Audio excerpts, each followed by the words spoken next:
Rosa.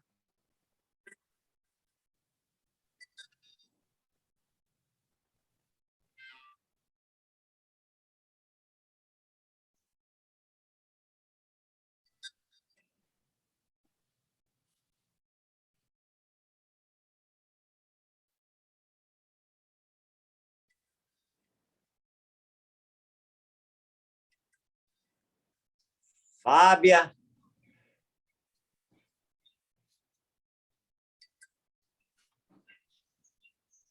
Quem for falando aí, entrando, quiser dar boa tarde, pode ir falando que nós vamos chamando o nome. Andrade. Maria Rodrigues, HCL Londrina, também nosso parceiro de Londrina, Evangelista. Boa tarde, Roberta. Jéssica Heloísa, essa eu conheço também. AC Santana.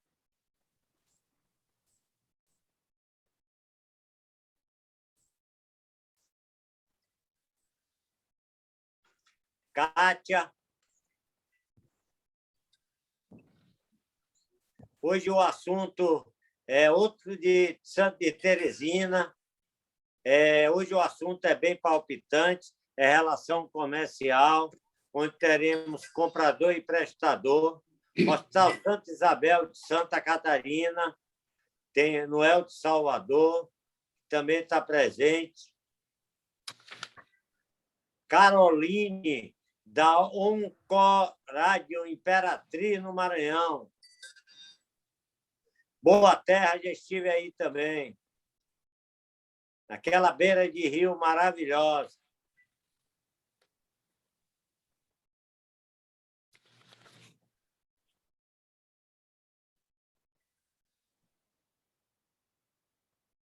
Igóis, faturamento Climé de Aracaju.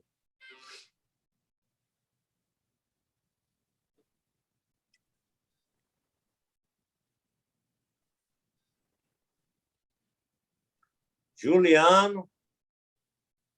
Vamos lá. Eu acho que está no tempo, né, Antônio José?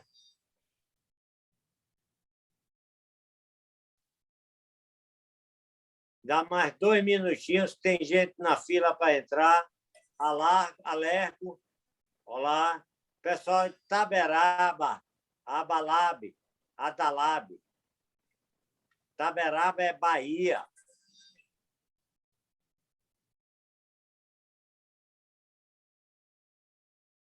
Amélia. Pode ser? Oi. Jagna, equipe da clínica. Diga. Pede para o Tiago. Tiago, está me ouvindo? Sim, claro, Pernambuco, já estamos ouvindo. Podemos iniciar. Continuo com problema no meu áudio. Estamos te ouvindo. Mandei uma mensagem por WhatsApp. Estamos te Eu estou ouvindo. lhe ouvindo bem. Mas Unimed para todos. Suzana, Viviane, Roseline, Hospital Santa Isabel, Salvador. Obrigado aí, Roseline e equipe. Valdirene, da Geri, Irecê, Bahia. Juliano, Eduardo, faturamento do Laboratório Lab.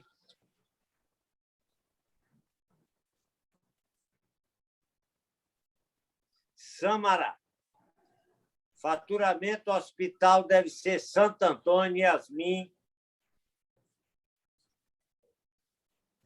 LAC Saúde, provavelmente Seabra. Violaine para todos, VS Consultoria em Faturamento. Clea, Lab Life do Piauí, prazer vê-la, Clea.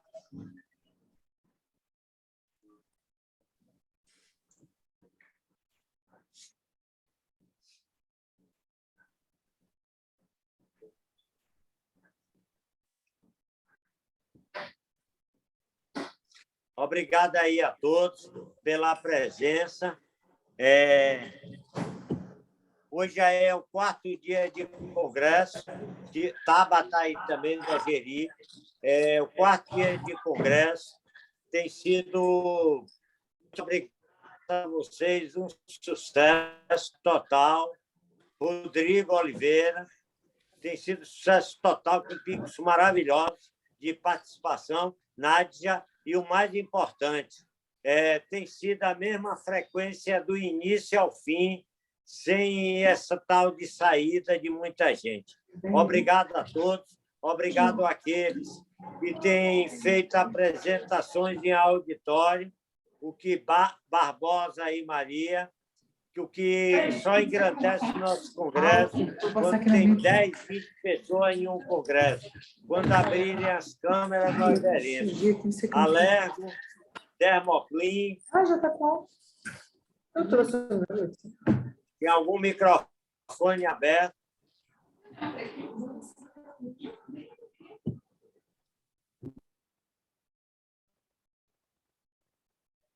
Antônio José, quando estiver preparado, nós vamos começar.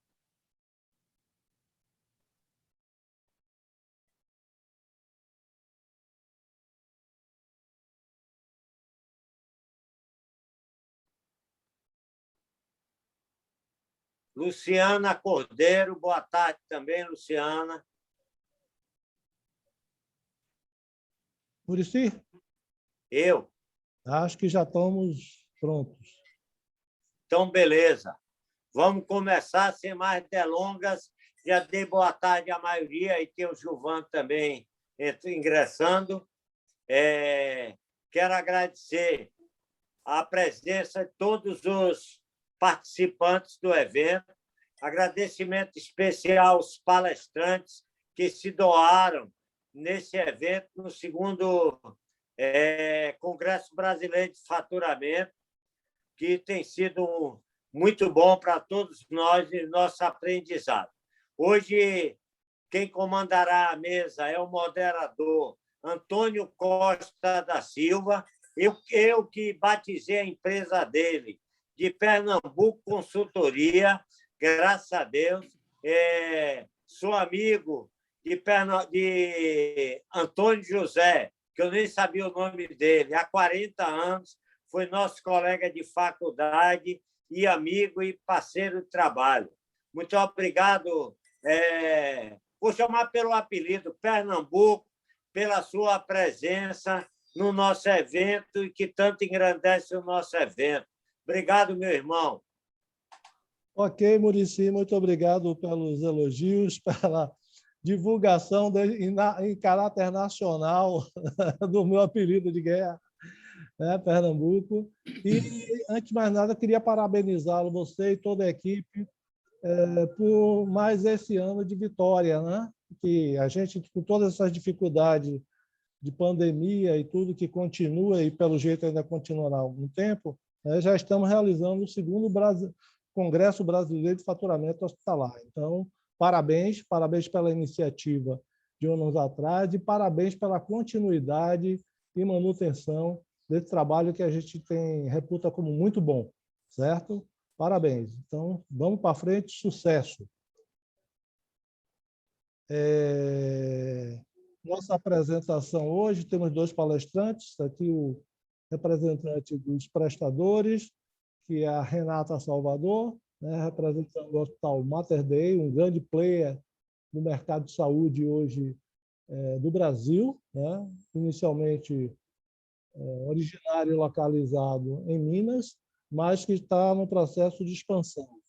Do lado dos compradores de serviços, temos o Cleudes Freitas, vice-presidente e atual vice-presidente da Unidas Nacional. Unidas, para quem não conhece, é a União Nacional das Entidades de Autogestão, congrega todas as autogestões do país, hoje um público estimado da ordem de 5 milhões de beneficiários, e a gente espera que esses 2 venham a brilhantar essa apresentação, essa discussão hoje palpitante, como bem falou inicialmente Muricy, sobre um tema vamos dizer, de relação comercial, né?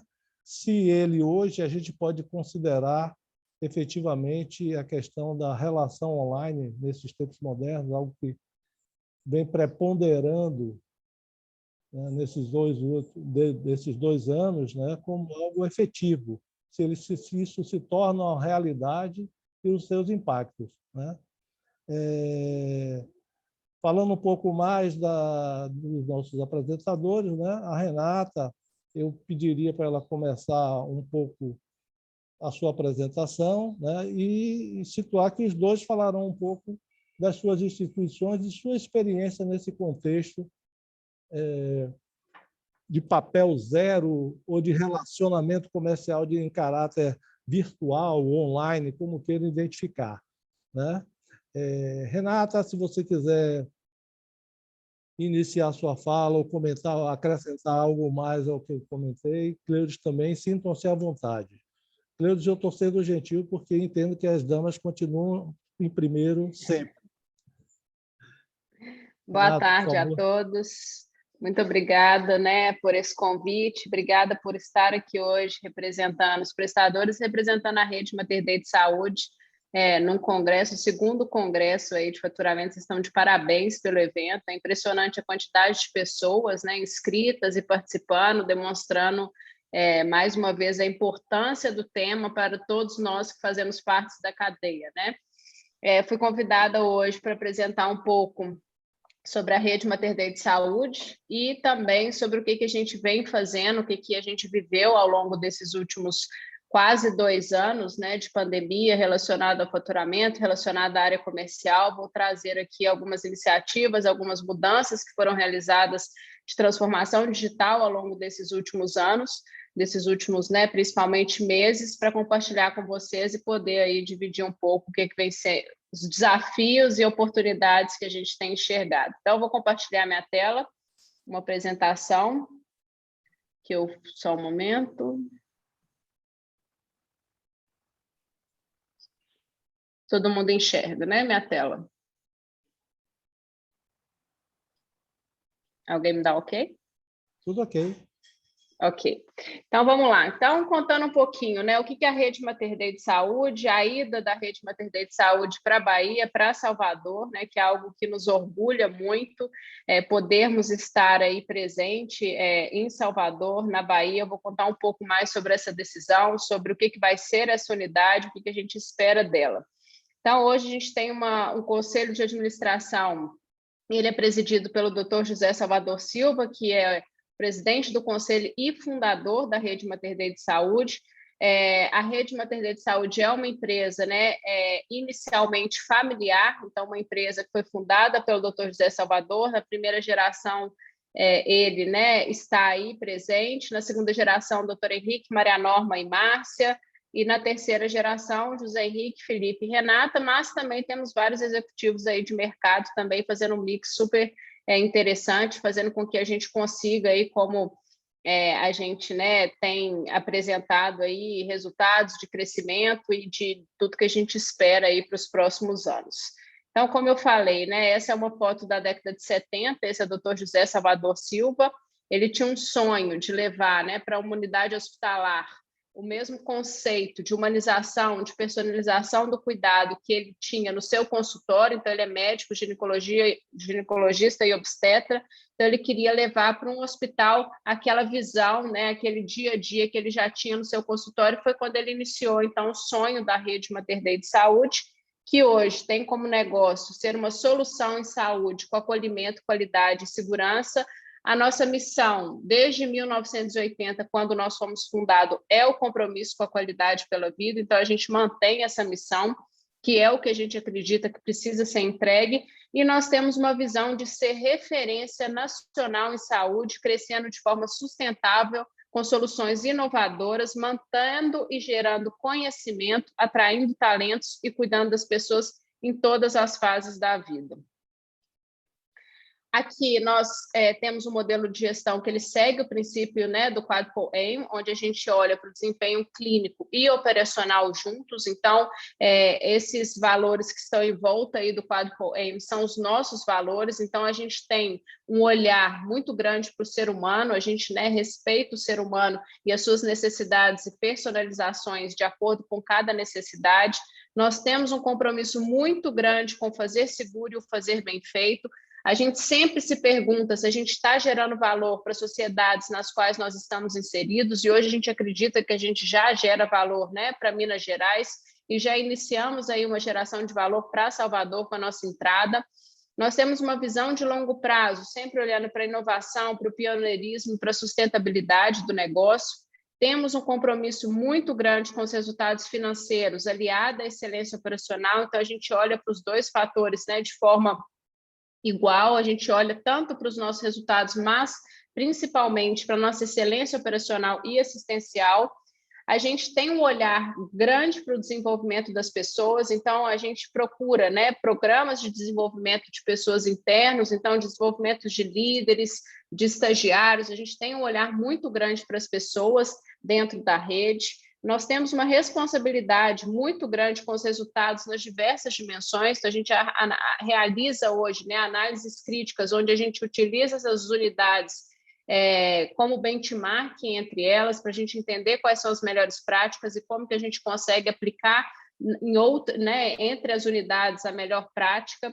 E nós temos também um cuidado muito grande com a nossa imagem institucional. Então, a gente atrela excelência clínica, performance operacional a uma plataforma digital, que é algo que a gente vai falar, que a gente tem cada vez mais investido nessa transformação e entendido, né, como que a gente pode gerar mais valor para todos os nossos stakeholders, então não só para os nossos pacientes, mas para as operadoras de plano de saúde, para os nossos médicos, né, para o corpo clínico, para os nossos colaboradores, como que, no geral, a gente consegue gerar mais valor sempre. Então, nós temos os valores, os nossos objetivos muito claros para que a gente consiga sustentar o nosso serviço. Aqui, um pouco da nossa linha do tempo, rapidamente. Nós fomos fundados, então, em 1º de junho de 1980. Em 2000, nós tivemos a nossa primeira expansão, que foi a inauguração do 2º prédio aqui da unidade Santo Agostinho. Somos membros fundadores da Associação Nacional dos Hospitais Privados, da ANAP. Em 2004, nós fomos o primeiro hospital em uma capital brasileira a adquirir a certificação de ONA 3. Em 2009, o primeiro hospital fora dos Estados Unidos a adquirir a certificação da NIHO. 2011, inicia-se, né, o sonho de nos tornarmos rede, e foi o início do sonho do Mater Dei Contorno. Em 2014, inauguramos o Mater Dei Contorno, e em 2016, fomos o primeiro hospital em Minas Gerais a sermos acreditados pela JCI. Em 2017, vimos uma oportunidade de crescimento com a vinda do Mater Dei Betim Contagem, e em 2019 inauguramos, né, a nossa 3ª unidade, que fica a mais ou menos 30 e poucos quilômetros aqui das 2 unidades de Belo Horizonte, que fica entre Betim e Contagem. Em 2020, apesar da pandemia, nós conseguimos acreditar as nossas outras 2 unidades, então hoje nós somos uma rede 100% acreditada pela JCI. 2021, né, fizemos um momento de abertura do capital, a gente entendia que para nós sermos uma rede relevante no cenário nacional, nós precisaríamos, né, de capitalizar e capitalizar mais rápido, então foi o momento onde nós fizemos o nosso IPO e adquirimos também, né, bem próximo da abertura do capital, a rede de hospitais Porto Dias, que fica, né, em Belém, no Pará, e a gente está nesse movimento constante aí de crescimento e consolidação, chegando em Salvador em 2022. Né? Então, no primeiro trimestre de 2022, estaremos inaugurando a nossa primeira unidade Greenfield fora do estado de Minas Gerais. Somos uma rede de hospitais onde a gente preza muito pelo atendimento, desde a pré-concepção até a geriatria, passando por todas as fases da vida do paciente. Então, nós temos desde a parte de oncologia, como de pronto-socorro pediátrico, pronto-socorro 24 horas, com todas as especialidades. Temos serviço de cirurgia robótica, temos medicina do esporte, parte toda de ambulatórios, medicina diagnóstica. Então, a gente realmente acredita que o cuidado ele tem que ser integral e passando por todas as fases das vidas dos nossos pacientes. Aqui um pouco dos nossos números, como eu falei, então, nós temos hoje 3 unidades, temos 2 unidades em construção, iremos também inaugurar em 2022 mais uma unidade próxima, que é Belo Horizonte, em Nova Lima. Temos mais de 3.600 colaboradores diretos, realizamos mais de 300 mil interações com os nossos clientes e pacientes por mês. Como eu falei naquele primeiro slide, onde a gente fala, né, um pouco dos nossos valores, a gente investe muito nas pessoas, então a gente acredita muito, né, no crescimento e no investimento mesmo das pessoas. Então, a gente tem hoje um programa grande de residência, onde hoje tem na rede 91 médicos residentes do MEC, e a gente tem crescido cada vez mais esse número, porque a gente sabe a importância, a gente tem brincado que hoje a gente acredita que nós somos uma máquina de fabricar médicos, e isso tem sido, até para a ida de Salvador, tem sido um ponto de apoio super importante. Temos 78 acadêmicos de medicina e mais de 50 especialidades médicas na rede. Em números, somos mais de 1.380 leitos, né? Temos aí leitos de UTI adulta, pediátrica, neonatal, quase 70 salas cirúrgicas e obstétricas, serviço de robótica, hemodinâmica, um parque diagnóstico do mais completo, né, do Brasil, e estamos aí em busca de um crescimento onde a gente possa ser relevante, onde a gente entende que, né, as unidades hoje que a gente analisa, que a gente hoje tem conversado, são unidades que têm valores similares aos nossos, que têm uma cultura próxima da nossa, para que a gente possa estender e sermos Mater Deis onde nós estivermos, não só, né, uma quantidade de hospitais juntos, mas a gente entende muito que a cultura Mater Dei precisa ser passada para as outras unidades.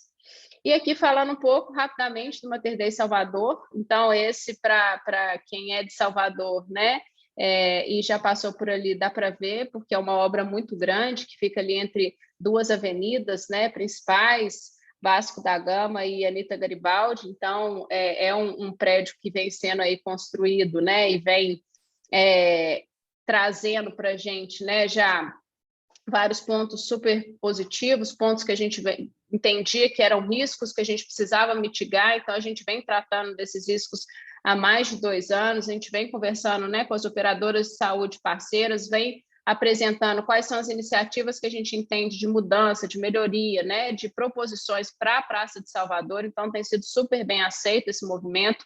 Estamos conversando com os médicos de Salvador, com o Corpo Clínico de Salvador, já temos uma diretora médica, né, lá, que é de Salvador, doutora Luciana, já está conosco, e temos também feito todo um trabalho, né, de levantamento desse corpo clínico, que também irão médicos de Belo Horizonte para fazer um mix aí também entre médicos de Salvador e de Belo Horizonte, para que a gente possa também levar a cultura que a gente acredita, né, que foi construída aqui em Minas Gerais para Salvador. Vou mostrar algumas fotos da infraestrutura, então é um prédio realmente diferenciado, a gente investiu bastante na arquitetura desse projeto, investimos bastante em toda a parte de estrutura, de fluxos, de processo, para que seja realmente um equipamento hospitalar diferenciado. A localização, como eu falei, entre Vasco da Gama e Anita Garibaldi, e a gente também tem um olhar muito grande para a cultura, né? Para que a gente possa gerar valor nos locais onde nós estamos indo, a gente olha bastante para o que a gente pode fazer, como que a gente pode apoiar. Hoje a gente tem uma parceria já com a Obras Sociais Irmãs Dulce, onde a gente utiliza o espaço deles para que a gente possa capacitar os nossos profissionais, e em troca nós estamos apoiando para que eles possam adquirir a certificação ONA. Então, tem sido aí, nós temos sido muito bem recebidos em Salvador, estamos muito felizes aí com esse movimento. Aqui alguns números de Salvador. Então, é um prédio alto, né? Depois quando ele vira o meio círculo, são os andares de internação. Então, como bons mineiros, pedimos que todos os andares de internação tivessem vista para o mar.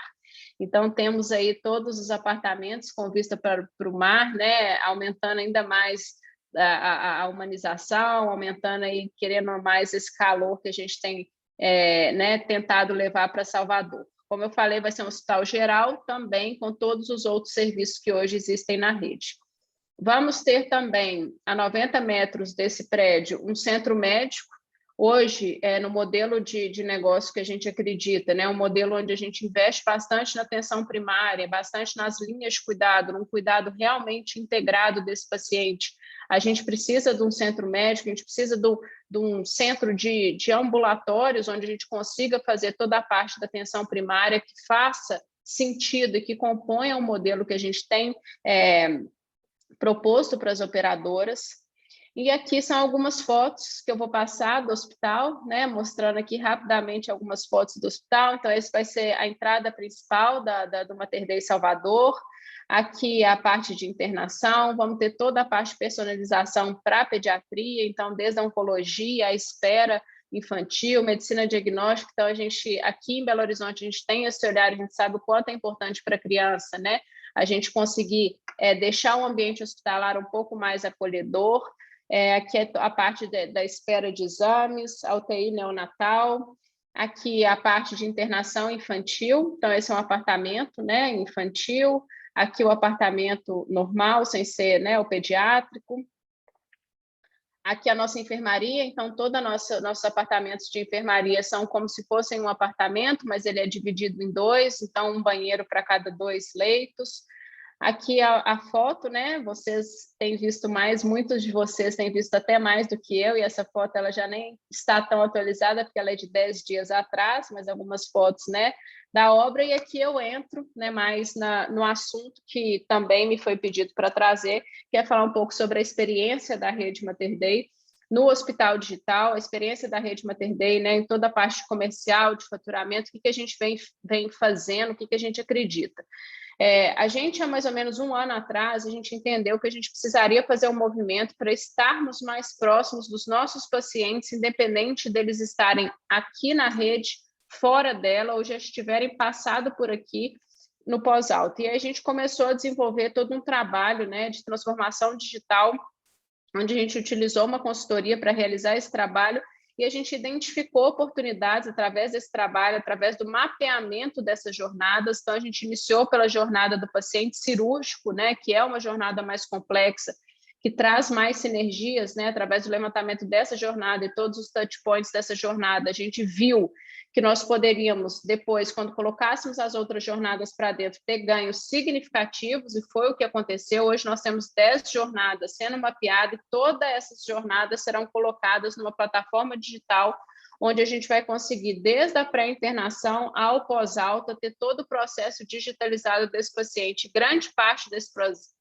projeto, né, ele exige também a parte operacional. Então, toda a parte nossa de pessoas, toda a parte nossa interna aqui também, os processos teriam que estar alinhados para que a gente conseguisse fazer com que o paciente, o médico e o corpo clínico tivesse realmente essa experiência digital. Então, o hospital digital é um termo que está cada vez mais utilizado entre as instituições. Então, as soluções de gestão hospitalar, né, o ERP, o prontuário eletrônico, os sistemas de comunicação e equipamento de imagens, são só os primeiros, né, de muitos avanços tecnológicos que constituem o hospital digital. Então, eu acabei de falar sobre vários outros pontos que a gente vem trabalhando, e esses que são pontos que são mais discutidos aí, né, mais pacificados entre os prestadores. E o conceito digital ele é exatamente o uso máximo dessa tecnologia nas ações operacionais das equipes assistenciais e administrativas. Lembrando que a gente tem que utilizar a tecnologia como meio, né, e não como fim. A tecnologia tem que ser uma ferramenta para que a gente possa chegar ali no nosso objetivo final, que é uma entrega de mais valor. Então, a gente sabe que existem hoje, né, 2 conceitos importantes: o conceito de paperless, que são todas ou algumas áreas assistenciais que vão utilizar o processo sem a impressão dos documentos, sendo que os mesmos serão assinados eletronicamente por meio de uma certificação digital. E a gente tem o paper free, que nessa opção do paper free é uma abrangência muito mais ampla, né? Que a gente considera não só as áreas assistenciais, mas também todo o processo administrativo, tanto interno quanto externo. considerando também as nossas fontes pagadoras. Então, eles precisam, né, estar muito próximos, estarem juntos, entender o valor que juntos a gente pode gerar aí para os nossos pacientes e beneficiários. Aqui a gente traz, né, os principais desafios que nós estamos encontrando, né? Nós estamos nesse processo de mudança, nesse processo de transformação, então a gente sabe que as pessoas, né, principalmente precisam ser trabalhadas, a gente precisa, né, que essas pessoas elas sejam educadas para entenderem quais são os ganhos, para entenderem toda essa mudança que vem acontecendo, que vai gerar mais valor, não só para os pacientes, mas também para o dia a dia delas, né? A gente vai conseguir uma agilidade maior, uma transparência maior, uma integração maior de todo o processo da cadeia, mas se elas não comprarem toda essa mudança, vai dificultar em muito essa transformação. A gente tem toda a parte da cultura, e a gente vem trabalhando essa parte da cultura, da mudança do comportamento e do mindset, para que a gente consiga, através, né, de novas metodologias, e aí a gente utiliza para isso metodologias de inovação, a gente utiliza, né, então, a metodologia ágil, metodologias de squads dentro da rede, que tem trazido benefícios importantes aí para que a gente consiga fazer essa transformação, e tem toda a parte de infraestrutura, né, que consegue aí ser a base para toda essa mudança dessa transformação. Aqui a gente trouxe um pouco do mapeamento que foi realizado para que a gente conseguisse iniciar essa mudança. Então, nós temos todas as áreas assistenciais que têm um impacto direto nessa mudança, e a gente também tem aquelas áreas, né, as áreas de atendimento, de hotelaria, as áreas administrativas, suprimentos, faturamento e financeiro, que são áreas que não estão diretamente, mas que são áreas chaves e áreas de apoio aí para que essa mudança aconteça. E aí, trazendo, né, o que aconteceu durante a pandemia do Covid-19 dentro da rede, o que foi realizado, quais foram aí as mudanças que aconteceram. A gente teve, né, esse faturamento sem papel, esse ponto de discussão acelerado, né, com a pandemia, porque a gente chegou num momento onde nós precisaríamos mudar e mudar rápido para que a gente conseguisse, né, continuar faturando da forma como a gente estava, continuar recursando, continuar entendendo toda parte de processamento dessa conta. Então, a gente teve que parar e acelerar todo o processo aí do faturamento. Então, a gente tinha o cenário, né, em 2020, do isolamento social, da redução de mobilidade, da redução dos trabalhos presenciais, né, e do home office. Nós, da Rede Mater Dei de Saúde, nós nunca tivemos, né, a cultura do home office, então, assim, foi algo que a gente teve que realmente estruturar, foi algo, né, que aconteceu do dia para a noite, que precisou ser estruturada de forma muito rápida para que a gente não tivesse nenhum prejuízo à operação, e a gente foi aprendendo juntos, né? Eu acho que foi um momento importante na relação com as operadoras, né, de saúde, com os planos de saúde, porque nós tivemos que juntos nos ajudar para que não colapsasse, né, para que a gente conseguisse arrumar alternativas aí que funcionasse para os dois lados, para que a gente conseguisse sair aí no final com o menor prejuízo possível dos processos. Então, da mesma forma, né, as operadoras de saúde, elas foram para o home office, a gente, né, tinha a não recepção de documentos físicos exigidos para a entrega dos faturamentos anteriores, a gente tinha vários pontos que precisariam ser rediscutidos, e a gente chegou naquele momento onde a gente precisou entender como que nós poderíamos nos apoiar para que a gente pudesse, né, modificar aquele cenário que a gente enxergou. E o cenário da rede era o ERP, né, que a gente precisou investir mais ainda em tecnologia, mais ainda em processos, acelerar toda essa transformação e uma gestão ainda maior, né, em melhoria contínua dos nossos processos. Então, falando um pouco do ERP, né, a partir dele, a gente conseguiu operar e ter sucesso em toda a automatização dos processos. A gente também utilizou a integração com outros softwares e também iniciamos toda a parte de robotização, de pedido de autorizações, que a gente já tinha iniciado, mas estava no momento, né, ainda lento, a gente precisou acelerar isso, como eu falei, para que a gente tivesse uma melhoria contínua, né, e para que a gente, dos processos, para a gente pudesse otimizar a expansão da rede, porque todo esse processo de expansão também aconteceu em meio à pandemia. Então, a gente precisou estruturar isso para que quando a gente crescesse, a gente conseguisse levar já isso estruturado para as outras unidades. Então, quando a gente olha para a produtividade, a gente consegue enxergar uma maior integração, uma maior automatização, uma maior segurança da informação, da forma como, né, a gente hoje vem estruturando e fazendo, e uma otimização muito grande dos processos. Então, hoje, né, nós temos dentro do ERP a gestão comercial e CRM, o faturamento de produtos e serviços, toda a parte financeira, de produção, de compras e de estoque. Então, com esse cenário, a gente conseguiu, né, tornar um pouco mais fácil o processo de realizar o faturamento das entregas digitais.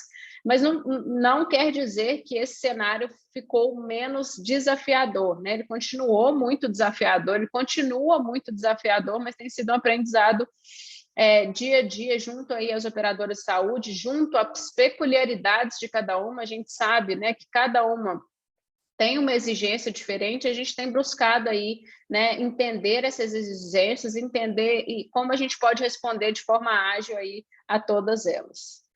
Aqui um pouco, então, da nossa jornada, que foi mapeada do faturamento, para que a gente pudesse entender, né, como que nós digitalizaríamos essa jornada. Então, nós temos desde a parte lá do central de agendamento, entrando toda a parte de agendamento cirúrgico, da parte de OPME, de autorizações, a segunda fase ali de captura de documentos de identificação, da solicitação médica, da geração de documentos para assinaturas digitais, né, das guias e dos termos, colher essas assinaturas e toda a parte de autorizações. Na terceira fase, a gente tem a parte da central de guias e autorizações. Na fase 4, a parte de faturamento, né, de fechar aquela remessa, de gerar o XML, transmitir para a operadora, e confirmação aí do recebimento do XML.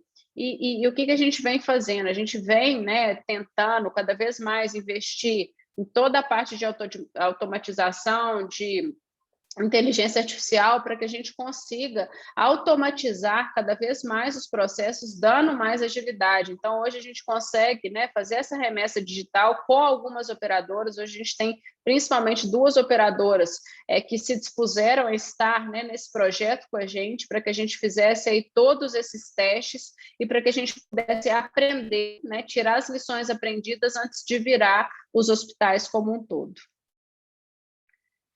E quais que foram os principais benefícios que a gente enxergou aí, né? A programação desse envio de uma única vez, então a gente consegue programar esse envio para o site da operadora, a gente consegue automaticamente fazer a inserção do ERP, do protocolo da entrega de GRD, tem toda a parte da desburocratização do processo, né? Quando a gente consegue compartilhar os protocolos entre toda a cadeia do faturamento e do recebimento, uma redução grande de mão de obra, né? Se a automatização ela olha para os processos, se ela olha, né, para o que precisa ser feito de mudanças, a gente não digitaliza o processo conforme ele é, mas conforme ele deveria ser, a gente consegue uma redução de mão de obra, e esse é um dos nossos indicadores que nós acompanhamos.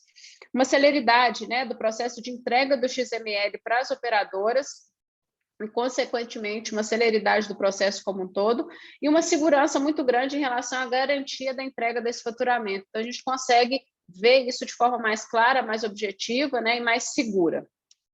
E os ganhos que a gente espera, né, uma integração com o RIS, né, uma automatização maior, a eliminação da impressão de documentos para entrega, cada vez mais, né, depender menos de papel, menos da impressão desses documentos, uma maior velocidade na entrega dessas remessas, a eliminação da glosa, né, por falta de documento. Então, hoje a gente sabe que, né, que muitas vezes erros operacionais dos hospitais, a gente tem a glosa por falta de apresentação de algum documento, e aí quando a gente consegue digitalizar isso, utilizar a robotização para que esses processos fiquem completos, a gente elimina, ou pelo menos reduz muito essa glosa, e uma antecipação do cronograma de pagamento em até 7 dias. Então, é claro, né, que 7 dias é um prazo pequeno, mas é o que a gente tem discutido, é o que a gente tem visto aí, que é possível esperar, né, como ganho. Então, para concluir a minha fala, a gente tem visto, né, várias ferramentas, como sistemas automatizados integrados, toda a parte de robotização, toda a parte de IA, de inteligência artificial, tudo isso, né, corroborando aí para que a gente possa realmente nos transformarmos cada vez mais em hospitais digitais, mas nós precisamos, né, de ter um olhar muito grande para os processos, entender os processos, entender as jornadas mesmo dos pacientes, as jornadas dos médicos dentro das unidades, para que a gente possa, né, não só visar a automatização, mas que a gente possa ter um olhar sempre muito grande para toda a parte de custo, né, para o desperdício, garantindo aí um fluxo de caixa, um resultado econômico financeiro que seja saudável aí para as nossas instituições. Então, era isso, né, que eu gostaria de compartilhar com os senhores e senhoras. Muito obrigada, mais uma vez, pelo convite. Meu e-mail está à disposição. Se tiver qualquer outra dúvida, qualquer outro ponto que os senhores queiram dividir após o Congresso. Muito obrigada mais uma vez. Parabéns, Renata. Maravilhosa a sua apresentação. Inclusive, já abordou, você já antecipou, inclusive, boa parte do nosso programa de amanhã, se eu não estiver enganado, né, Muricy? Então, parabéns, brilhante a sua apresentação.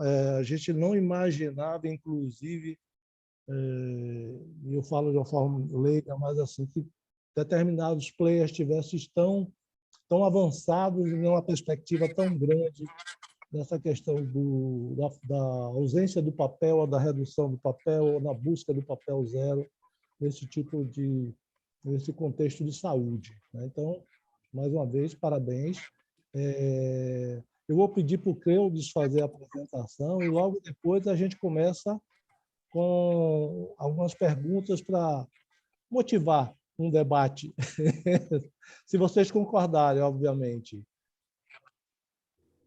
Pode ser assim a Claro, sequência? claro. Cleudes? Muricy?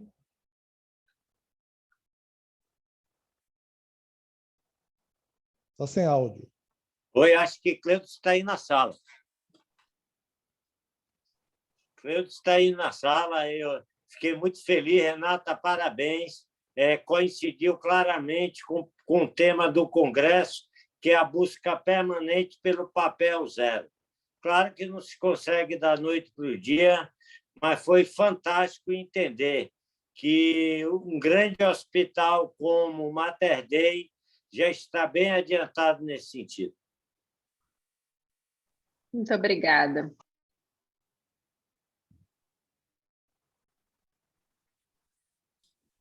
Eu estar retornando para a sala, só aguardar um minuto, por favor. Ok.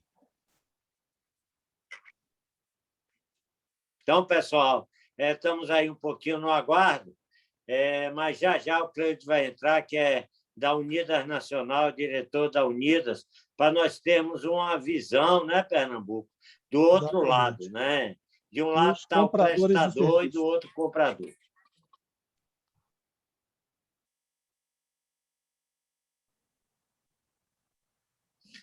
Já tem um bocado de pergunta aí que nós deixaremos para o final, para estimular o debate.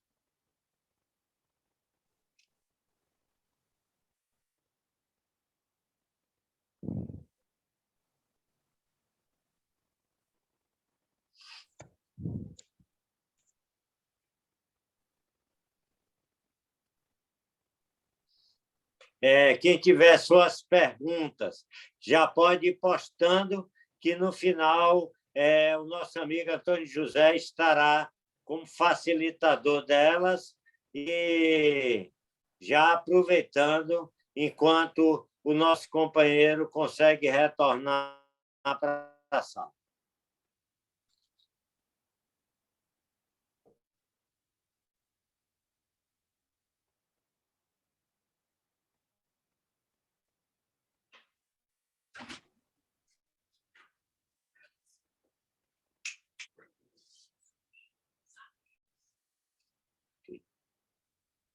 Ok? Deve ter tido um problema de internet, ele já estava aí conosco na sala, mas está retornando. Nós já estamos aqui acompanhando, aqui nosso pessoal acompanhando o retorno dele. E, Pernambuco, se você quiser adiantar alguma pergunta já para a Renata, adiante, enquanto ele consegue retornar. Você está sem som. Só um minuto que o Tiago está me ligando aqui. Ok.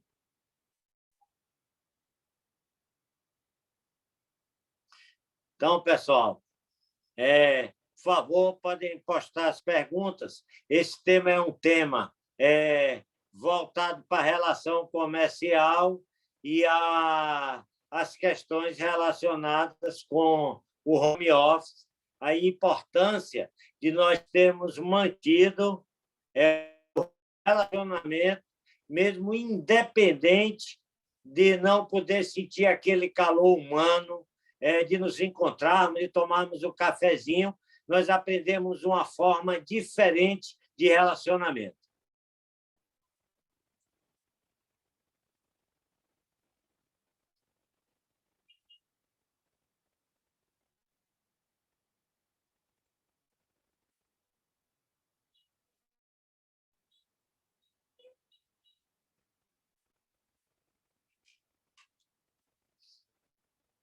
Aí estamos aguardando alguns minutos. Parece que, quando é assim, pela web, um minuto parece uma eternidade, mas são questões que podem acontecer. Ele está retornando, Antônio José?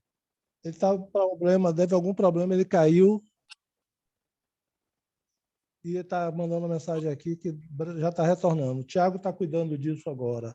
Mas só assim para animar você, como você deu uma sugestão, né, as minhas perguntas são um pouquinho mais polêmicas, mas tem um aqui que diz respeito a se você teve alguma dificuldade para negociar no mercado da Bahia, de Salvador, porque é considerado um mercado muito tranquilo, entendeu, Renata?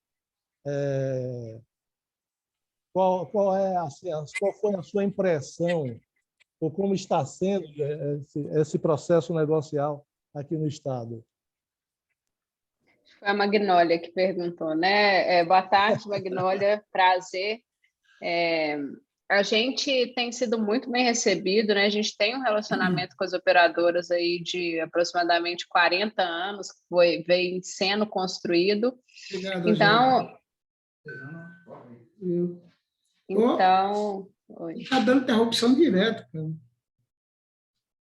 Ó, você está online. Agora estamos lhe vendo bem. Oi. Aí agora vai ter ajuda do universitário aí do lado. Não foi? Está travando. Já mandou conectar. Estamos lhe ouvindo. Renato, ele está tendo alguma dificuldade aí. Acontece, foi o que a gente falou no início, né? Esse novo, não sei se é novo normal, não, mas essa nossa nova realidade, ela tem acontecido esse tipo de coisa, né? Infelizmente, ele mesmo falou, o Cleudes mesmo falou que era como se fosse um tráfego para chegar numa reunião, né? Esse atraso. Então, já ele está chegando. Mas deixa eu só finalizar rapidamente a resposta, acho que ele conseguiu conectar. Mas se quiser concluir Isso, vou concluir rapidamente. Então, assim... Mas se quiser concluir sua resposta...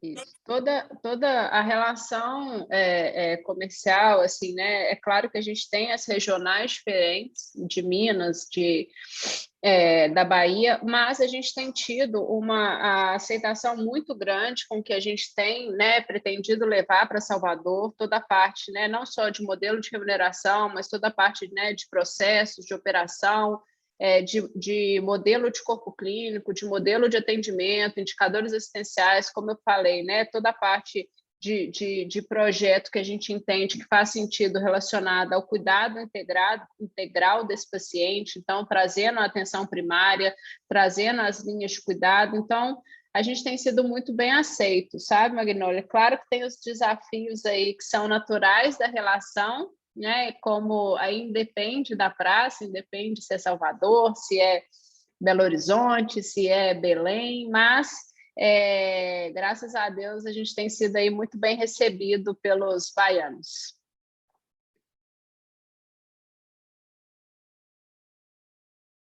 Que bom. Tiago, como estamos aí? Cleudes? Podemos começar com ele.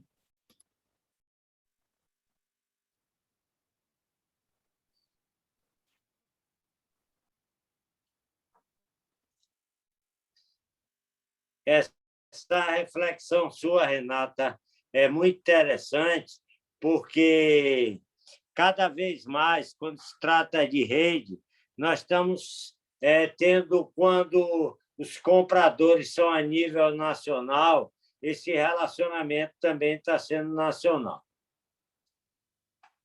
Mas parece que Cleudes está entrando aí. Olá, boa tarde, estão me ouvindo? Plenamente, Cleudes. Estamos bem. A apresentação já saiu aí? Deu para sair a apresentação? Ok, agora. Só para você clicar lá naquela tacinha para abrir a tela. Agora ok. Pronto. Boa tarde. Primeiro aí, como o Renato estava falando, né? A gente só mudou a forma de se encontrar, mas as dificuldades do trânsito sempre vão existir. Então, o trânsito da internet é uma situação igual ao trânsito físico. Antes de mais nada, eu gostaria de agradecer ao amigo Muricy pelo convite, parabenizá-lo pelo excelente congresso. Ele realmente que é uma das grandes pessoas que faz o compartilhamento do conhecimento do Brasil, especialmente aqui na Bahia, mas em todo o Brasil. Um congresso que nós estamos hoje aí com mais de 1.000 pessoas, é um senhor congresso. Fico muito feliz em poder estar participando e discutindo com vocês essas relações prestadores e operadores de plano de saúde. A nossa incumbência aqui é falar um pouco sobre o processo da pandemia e a relação comercial online, especialmente todas essas transações sem papel. Aqui, primeiro, a gente vai falar um pouquinho como era antes, era tudo mais fácil antes, né?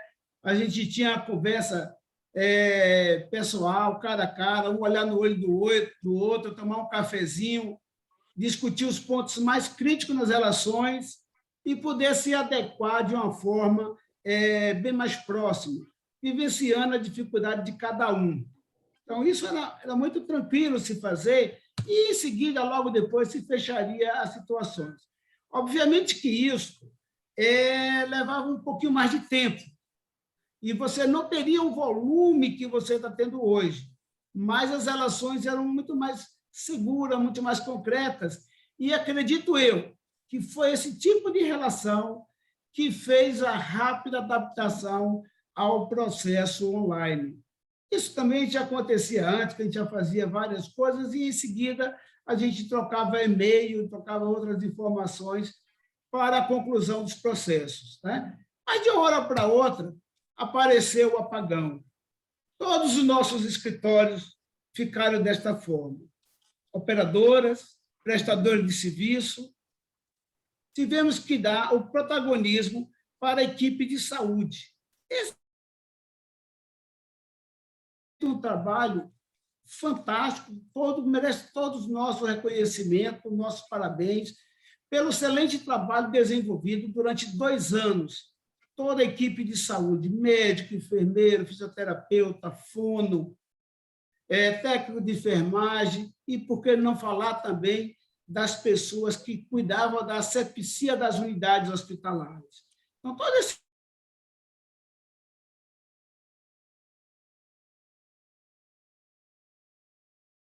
nós, prestadores e operadoras, tínhamos que estar nos relacionando para buscar formas para esse novo que chegou de uma forma abrupta. E nós tivemos a capacidade de nos reinventar de forma assim, muito rápida, só virando uma chave. Foi uma coisa assim que, a priori, entendemos que já estava programado, todos nós já tínhamos essa ideia de virar a chave, ter um sistema todo online, e não sei por que nós não fazíamos isso antes. Porque o processo foi muito dinâmico, foi muito rápido para todos, tanto o prestador quanto a operadora, de uma forma assim, muito tranquila, conseguiu virar a chave e ir para suas casas, trabalhar em home office e, de uma forma ou de outra, tentar se ajustar.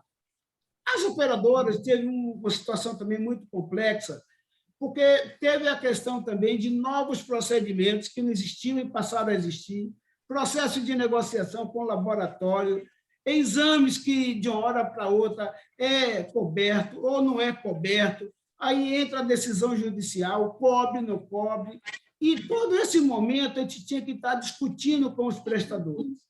Então, foi uma luta muito, muito árdua. Hoje a gente para assim para refletir, eu estava preparando esse material, assim, poxa, o que é que a gente conversa mais sobre isto? Esse apagão, na realidade, não foi só um apagão, foi um apagão das unidades físicas, porque nós, mais do que nunca, ficamos juntos. As pessoas nas suas casas procuravam cada um o seu canto para buscar uma forma de continuar fazendo as suas entregas. Uns não tinham a internet adequada, o prestador tinha que adequar, nós, operadores, também tínhamos que adequar, não tinha computador, não tinha condição muito apropriada para se desenvolver. E aí a gente tinha reunião, ouvindo latido de cachorro, miado de gato, grito de menino, era uma festa muito bacana, e até hoje ainda tem, né, Renato? Até hoje tem, e isso, na realidade, humanizou mais essa relação. A relação ficou humana.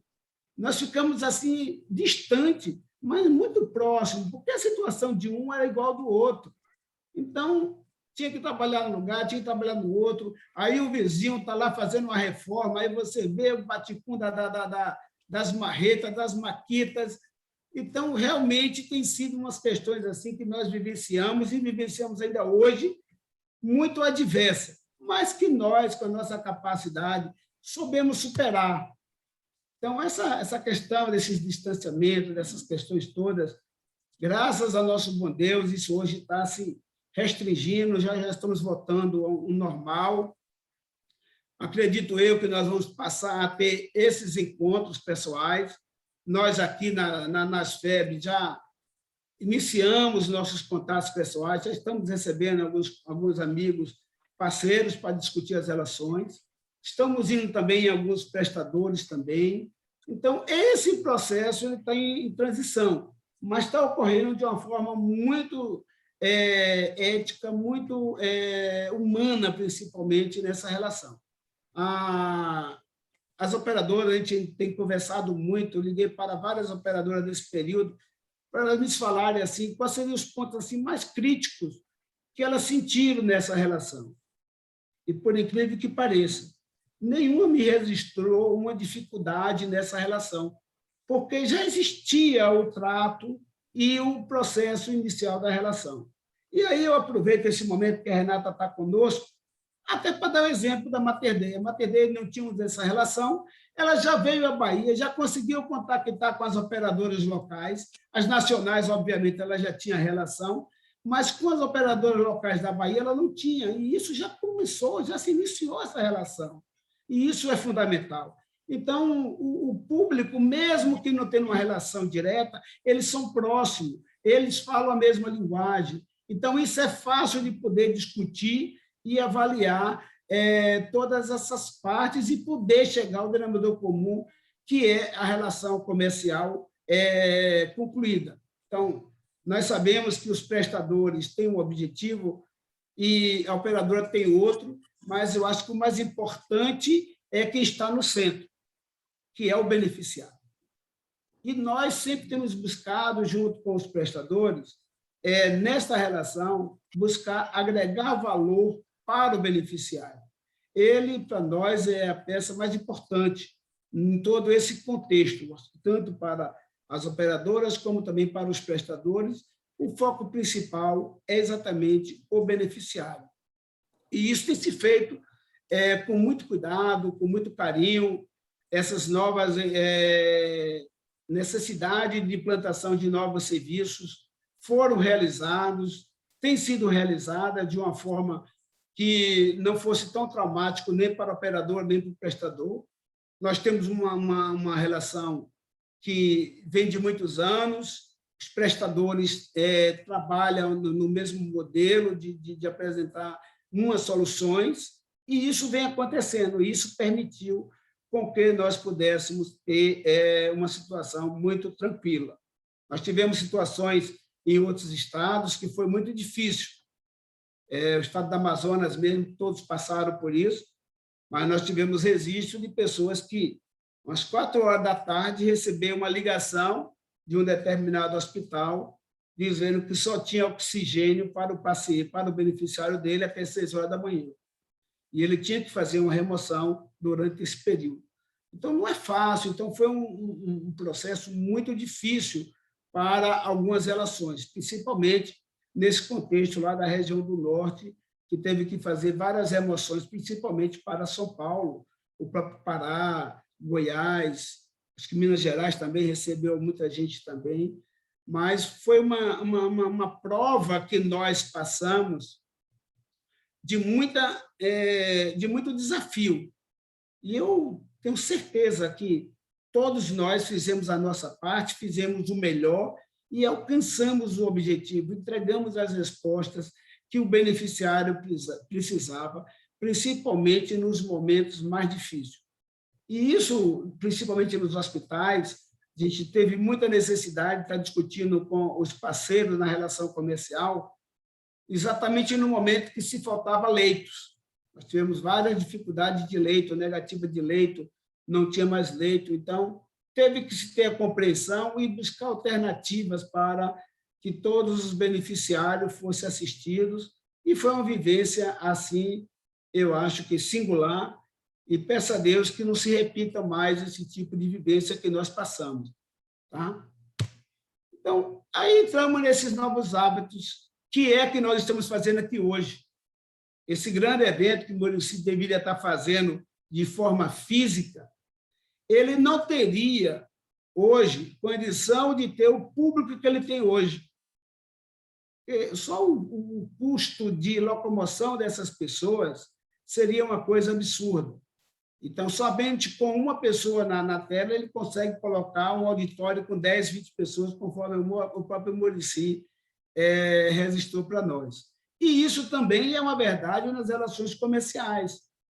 Nós começamos a nos trabalhar de forma virtual. Todo mundo com a telinha do notebook, conversando de um lado, conversando do outro, o menino passando pelo lado, o cachorro latindo, e vivenciando isso, mas, acima de tudo, tentando fechar os negócios, tentando fechar as relações.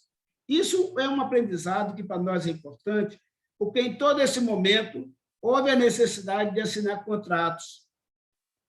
E, na hora de assinar esses contratos, não tinha mais o papel. Toda essa relação passamos a resolver sem o papel. Todos nós hoje já temos as assinaturas digitais, então isso antes era necessário vir um papel para cá, um papel para lá, motoboy, dinâmica de correios. Então, essa cultura que a gente tinha uma dificuldade de não ter papel, de ter o papel, a obrigatoriedade de ter assinatura escrita, ela hoje foi substituída pela assinatura digital. Isso hoje nós já temos isso. Com todos os prestadores, nós tivemos que fazer vários aditivos, vários contratos, e todos eles assinados de forma virtual. De uma hora para outra, conseguimos eliminar esse papel. Será que precisamos voltar para o papel? Acredito que não. Acredito que nós aproveitaremos essa experiência que nós tivemos agora nesse momento de dificuldade, que nas dificuldades que nós encontramos as melhores soluções, conseguimos os melhores resultados, e isso é um grande exemplo. O medo, o receio de não ter um documento físico passou a ser uma situação totalmente adversa. Hoje, não.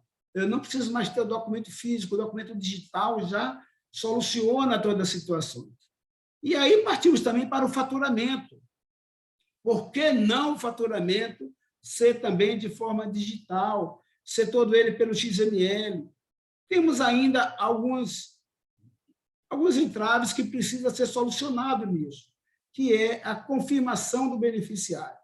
Mas, pela própria apresentação da Renata, que já falou aí, é a digitalização. O pessoal assina o papel, digitaliza, essa assinatura não precisa nem ser em papel, acho que daqui um dia, com o touchscreen, dá para o próprio beneficiário, chega lá na telazinha, lá, ele assina o documento e já está tudo feito, tá, Renato? Eu acho que esse é o caminho, sem precisar ter o escaneamento de nenhum documento. Eu acho que o documento vai ficar todo digital e de uma forma que possamos, sim, ter essa relação mais tranquila, porque ainda há uma necessidade da comprovação dos serviços realizados. Então, precisa que o beneficiário reconheça isso, principalmente para as operadoras que têm coparticipação. Então, há muita necessidade do beneficiário, às vezes, não tem dúvida, tem isso, aquilo, outro, então ele tem que ver as guias, e as operadoras, às vezes, têm que enviar as guias para o beneficiário atestar aquela validade. Ou, às vezes, ele tem que pedir à operadora para confirmar, então tem que ter todo esse contexto ainda. Mas eu acho que é uma barreira que nós teremos condições de eliminar ele logo, logo, assim que a gente voltar a esse novo normal, que eu acho que está bem próximo disso acontecer.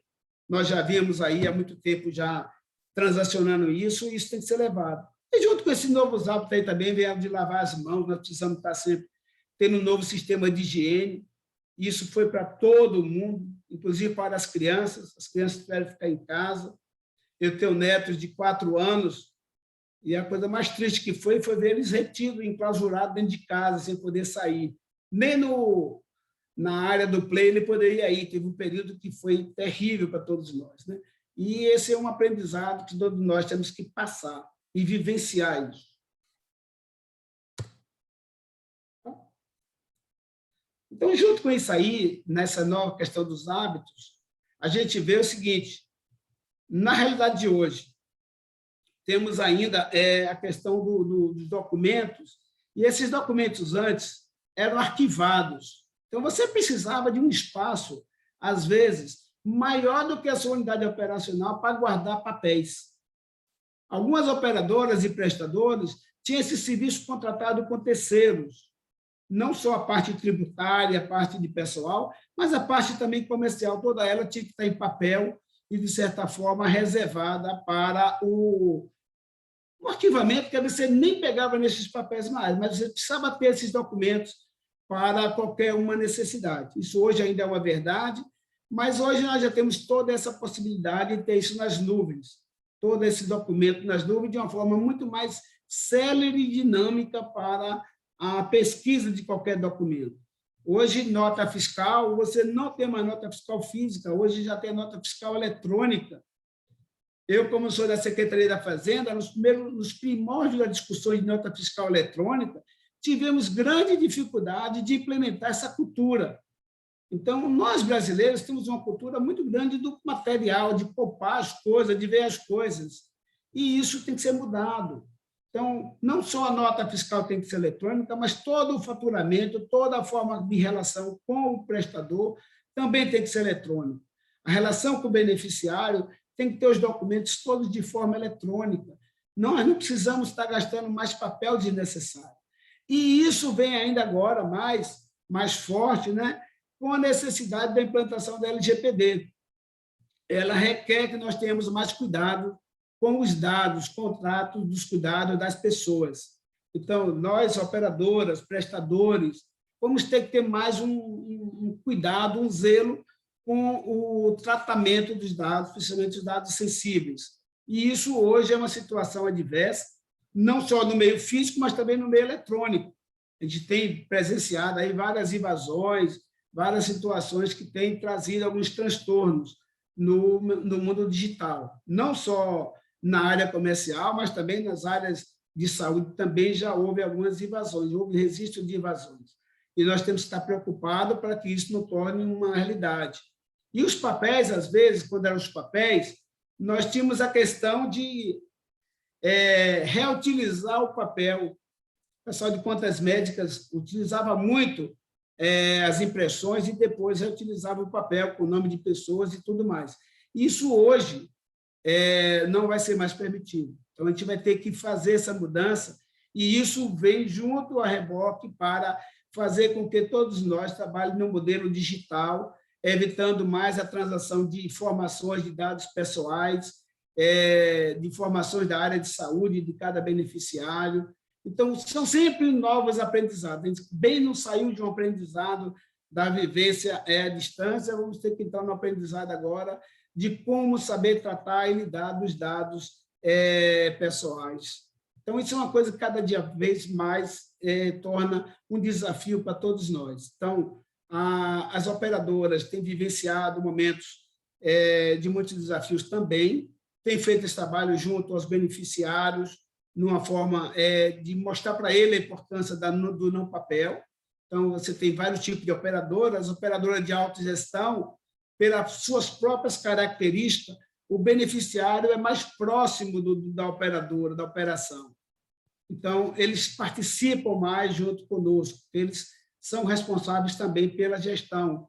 Então, tem muito disso também, a vivência é outra. Então, é uma necessidade de a gente fazer com que eles entendam a necessidade de a gente eliminar o papel.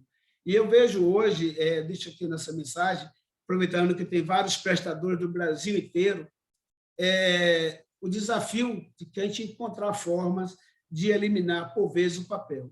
Esse hábito que nós vivenciamos, eu acho que ele tem que se tornar uma realidade. Esse desafio que foi imposto para todos nós, ele tem que tornar ele um aprendizado e colocar ele nas nossas rotinas. Nós vamos precisar, sim, fazer esse novo normal, mas é um novo normal que vai ser um normal da agora para diante, de um mundo totalmente digital, acho que sem papel, buscar cada vez mais preservar a natureza, a gente tem que saber o valor de uma folha de papel e quantas árvores precisam para trazer esse volume de papel, e nós temos que buscar alternativas cada vez mais. A gente precisa reduzir entre prestador e operadora o nível de desconfiança, a gente precisa melhorar esse nível, precisa melhorar mais essa relação. Eu falo sempre sobre isso porque, se a confiança fosse maior, não precisaria de um custo adicional na relação. Tanto o prestador quanto a operadora precisa botar um terceiro para estar validando o processo, que é o processo de auditoria. Esse é um processo, às vezes, que se discute muito, que se avalia muito a necessidade e a pertinência desse, já que nós podemos ter uma relação saudável. E eu lanço esse desafio para todos os prestadores, para que a gente busque essa realidade e a gente possa vivenciar até sem esse instrumento, que seria um terceiro na intermediação e validação dos processos. Eu vi a Renata falar de glosas. As glosas, para mim, ela tem que acabar a glosa. A gente tem que fazer um processo onde não tenha a necessidade de haver glosa de um lado ou de outro. Principalmente as glosas técnicas, as glosas administrativas. É uma glosa porque não pegou autorização, é uma glosa porque o número da senha está diferente. Eu não sei, então, vários tipos de glosas, e que a gente precisa entrar num processo de laboratório, começar com um ou com o outro, como você fez, Renata, em relação ao processo digital, com uma ou duas operadoras, e daí criar esse aprendizado, multiplicar dentro da equipe, e com cada uma das operadoras buscar forma de vivenciar isso e sair desse processo. Nós, aqui na ASFEB, nós já iniciamos esse trabalho com alguns prestadores. Hoje nós já estamos com 3 ou são 5 prestadores que estamos com glosa 0. Então, hoje a gente já trabalha nessa relação. Então, todo o processo é analisado durante a análise do faturamento, se discute e se busca a melhor alternativa para aqueles resultados e tem glosa 0. Ou de um lado ou de outro, se acaba se adequando. Eu acho que isso precisa passar a ser uma prática entre operadora e prestador, para que exatamente possa voltar esse fluxo de confiança. A gente precisa aumentar hoje, nas relações, a confiança. Tem muito da questão dos valores que são postos, porque a diária é mais em conta, então eu tenho que cobrar isso, cobrar aquilo outro. Nós temos um impeditivo nesse processo todo, que é uma tabela CIPO, que é uma tabela totalmente fictícia. São valores que não existem no mercado. Tabela simples, você tem um produto que no mercado custa R$30 e na tabela simples custa R$2.000. E nós sabemos que isso não é verdade, a gente continua com essas relações que precisam ser, de certa forma, estreitadas e melhorada essa relação. Eu queria aproveitar esse momento aqui que me resta final para falar mais sobre isso e dizer que as autogestões, elas estão prontas para poder apoiar todo o processo revolucionário na relação prestador e operador. E nós aqui das FEB, nós estamos sempre à disposição de todos, para que possamos juntos fazer essa relação cada vez mais saudável e ter o foco específico na geração de valor para o beneficiário. Então, eu quero deixar aqui esse momento, mais ver o Muricy, o meu amigo Antônio José, eu tenho um carinho muito grande por ele, para que a gente possa abrir o debate, discutir mais alguma coisa sobre isso. E eu deixo a nossa mensagem aqui, que a parceria, ela não corre atrás, ela tem que estar lado a lado. Então, não é o prestador na frente, o operador na frente, ele tem que trabalhar no processo onde exista o ganha-ganha. Esse é o objetivo, acho que de todos nós, e que nós possamos ver cada dia mais uma relação mais saudável e sustentável, pois o que é que vem acontecendo hoje? São operadoras construindo hospitais e hospitais constituindo operadoras. Eu acho que cada um tem que ter o seu negócio, cada um tem que buscar ter o seu negócio e esse negócio ser salutar e seja uma soma, que o resultado seja zero para os dois. Então, eu acho que essa é a nossa mensagem, nosso recado, e eu me coloco aqui à disposição.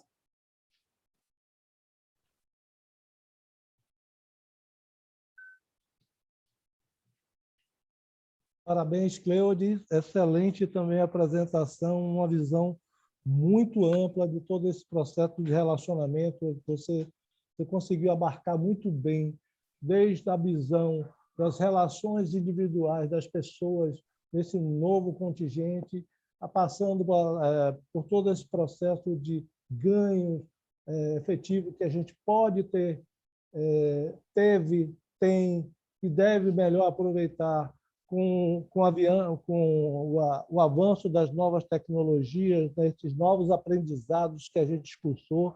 Né? Você fez até uma abordagem muito grande no sentido de tudo isso é um grande aprendizado e que nos toca até nos reposicionar, né, como seres humanos, até num contexto maior. E temos hoje um mundo, vamos dizer assim, mais limpo, mais clean, né, com menos impacto do consumo de insumos, como você falou. Papel hoje é um problema, né? Se não é um problema de meio, é um problema sobre todos os aspectos, né? Como você bem citou, desde a sua estrutura própria que você precisa, como você bem citou também, né? Você às vezes gasta 4, 5 vezes mais a sua área operacional, você deixa de investir nisso para ter guarda de papel. E isso tudo, essa nova situação nos propiciou esse tipo de aprendizado, né?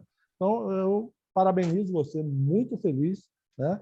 Esse seu desfecho muito bom também, fantástico. Eu acho que esse seu posicionamento, essa sua colocação de parceria se faz lado a lado é fundamental, né? Fundamental para que as coisas possam fluir de forma mais tranquila. Como você também citou, e a Renata, de certa forma, pontuou, até pelo movimento do próprio Mater Dei, você tem hoje uma área de saúde, né, um mercado de saúde que você tem realmente concentrações, né? E, às vezes, distorções, como você falou, hospital querendo virar operadora e a operadora querendo fazer hospital. Então, é realmente um grande desafio. E se a gente não passar a ter uma relação mais transparente, mais clara, né, dentro desse contexto de novas tecnologias, de novos conhecimentos, novos apresentados, de novos aprendizados que a gente está vivenciando, né, a gente não vai ter uma evolução boa, né? Não vai ter mesmo.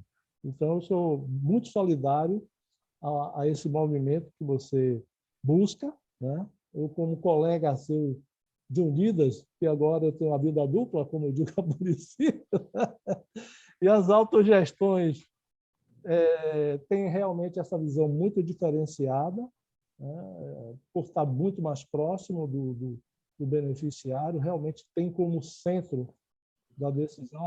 Muitas vezes, a decisão não é tão sensata do ponto de vista de resultado financeiro, mas porque busca atingir uma satisfação ou uma atenção especial ao beneficiário, né? Então, mais uma vez, parabéns, né? E a ambos, né? Vamos agora buscar aí alguns questionamentos para vocês possam brindar ainda mais ao nosso público aqui que está prestigiando esse debate. Entre vocês, eu começaria. Teria alguma coisa que você gostaria de perguntar a Renata e vice-versa? Renata, Cleudes? Eu queria fazer alguns comentários em relação à apresentação. Posso? À vontade. Pode? Então, primeiro, parabéns, né, Cleudes? Acho que você trouxe de maneira objetiva aí vários pontos que realmente fazem todo sentido, principalmente na relação, né, operadora-prestador. A gente viveu um momento com a pandemia que realmente acelerou não só alguns movimentos, né, de digitalização, mas, na minha experiência, também movimentos de aproximação nessa relação, né, de estabelecer uma relação realmente de ganha-ganha, né, numa relação mais transparente, numa relação mais próxima, numa relação onde a gente pudesse construir algo que fazia sentido não só para as duas partes, mas que a gente conseguisse ter o olhar para quem realmente importa, que é o beneficiário, né, estando ali no centro de todas as nossas ações. Então, a gente aqui na rede, a gente recebeu transferência do Brasil inteiro, né? Foram momentos super difíceis aí vividos, a gente teve que aumentar em mais de 300% o número de leitos que a gente tinha de CTI, né? Numa mesma semana, para que a gente conseguisse, né, atender o maior número de pessoas possível, e isso fez com que as operadoras também entendessem, mais uma vez, que elas poderiam contar com a gente. Né? Então, quando elas viram a gente fazendo todo esse movimento de estresse, né, a gente instaurou um comitê de crise dentro da rede, onde a gente estabeleceu, a gente se reunia todos os dias, 7 horas da manhã, para que a gente pudesse montar o plano ali do dia, né? Às vezes da manhã, às vezes era de horas, para que a gente pudesse, né, realmente atender as necessidades das operadoras e, no fim, dos beneficiários, né, que como eu disse, é o nosso objetivo. Então, foi um momento onde a gente conseguiu se aproximar bastante, né, das operadoras e, como você muito bem disse, as autogestões têm uma peculiaridade grande, que é a aproximação desses beneficiários, né, com a autogestão, porque são colegas, muitas vezes, de trabalho, né, são pessoas que estão ali muito próximas e precisam realmente de um olhar ainda mais especial. Então, a gente viu isso na prática acontecer, a gente... eu sempre tenho falado, né, que nós, por enquanto, né, num presente futuro, a gente não tem interesse nenhum em ser operadora de saúde, então a gente precisa das operadoras para fazer o que elas fazem de melhor, né, e deixar a gente fazer o que a gente faz de melhor, e para isso a gente precisa realmente aumentar essa relação de confiança, aumentar essa relação de construção juntos, com olhar, no fim, ali ao beneficiário. Então, só queria complementar aí com um pouco do que a gente viveu e corroborando aí com tudo que você disse. Eu agradeço, Renata. Eu acho que esse realmente é o caminho, ter cada um no seu quadrado. O operador tem que ser operador e o prestador tem que ser o prestador. A gente tem que saber que existe agregação de valor dos dois lados, mas a sobrevivência é fundamental nesse processo. Hoje, as operadoras, principalmente as operadoras menores, de pequeno porte, que é a maioria hoje do sistema, 60% das operadoras são de pequeno porte, apesar que o maior número de beneficiários está nas operadoras de grande porte, mas o volume maior de operadoras são de pequeno porte, tanto nas autogestões, pela própria característica da sua realidade, que é o mercado, o número de beneficiários elegíveis são menores, como também as Unimedes, também é outra que o público é menor pela sua abrangência, né? As abrangências das Unimedes, as grandes Unimedes, mas também a maioria das operadoras de Unimedes são de pequeno porte. E nessa hora das operadoras de pequeno porte, com a concentração desse mercado do prestador, isso é ruim para a relação, principalmente das operadoras locais. Elas têm uma dificuldade na relação comercial, tá? As operadoras nacionais, ela tem um modelo diferente. O Antônio, conforme bem falou aí, ele também está vivenciando isso agora, que ele está fazendo parte da operação de operadora local, e ele sabe quais são as dificuldades que ele tem e que eles vão enfrentar ainda pela frente. Mas o mercado hoje ele acaba se concentrando em poucos prestadores. E você vê alguns movimentos. Semana passada, foi essa semana, saiu que uma grande operadora descredenciou todo o serviço de oftalmologia na Bahia, concentrando somente em um. Então, essas situações vão acontecer. E isso não é bom, às vezes, para o próprio mercado, entendeu? Então, acho que a gente tem que vivenciar no modelo de sustentabilidade. Ter uma relação saudável, mas que permita todos se manterem nesse sistema. Não dá para que no ecossistema só fiquem os maiores, né? Não dá para se manter somente tubarões. Quem vai alimentar os tubarões? Então, nós temos que ter essa relação. Então, a cadeia alimentar é uma coisa natural, que graças a que o Deus criou para todos nós, e quem tem que saber respeitar essa cadeia alimentar. Então, esse é o nosso mercado, é que todas as pequenas operadoras, os pequenos prestadores, quando você fala de grandes prestadores, tem que se pensar também nos pequenos prestadores. Eu estava numa palestra recente lá em Recife, onde o palestrante falou assim, eu só tenho grandes hospitais em Recife. 70% dos hospitais do estado de Pernambuco é de pequeno porte. Então, nós temos que ter nessa relação também uma relação saudável, porque senão as grandes operadoras também, quando chegam nesses pequenos hospitais, elas chegam com imposição comercial que também é draconiana para os pequenos hospitais. Da mesma forma que os grandes prestadores, quando chegam na pequena operadora, são draconianos. E a gente tem que procurar um meio termo, procurar um ponto de equilíbrio nessa relação. É isso que a gente deseja e que sonha que vai existir no futuro. Excelente abordagem, Pedro.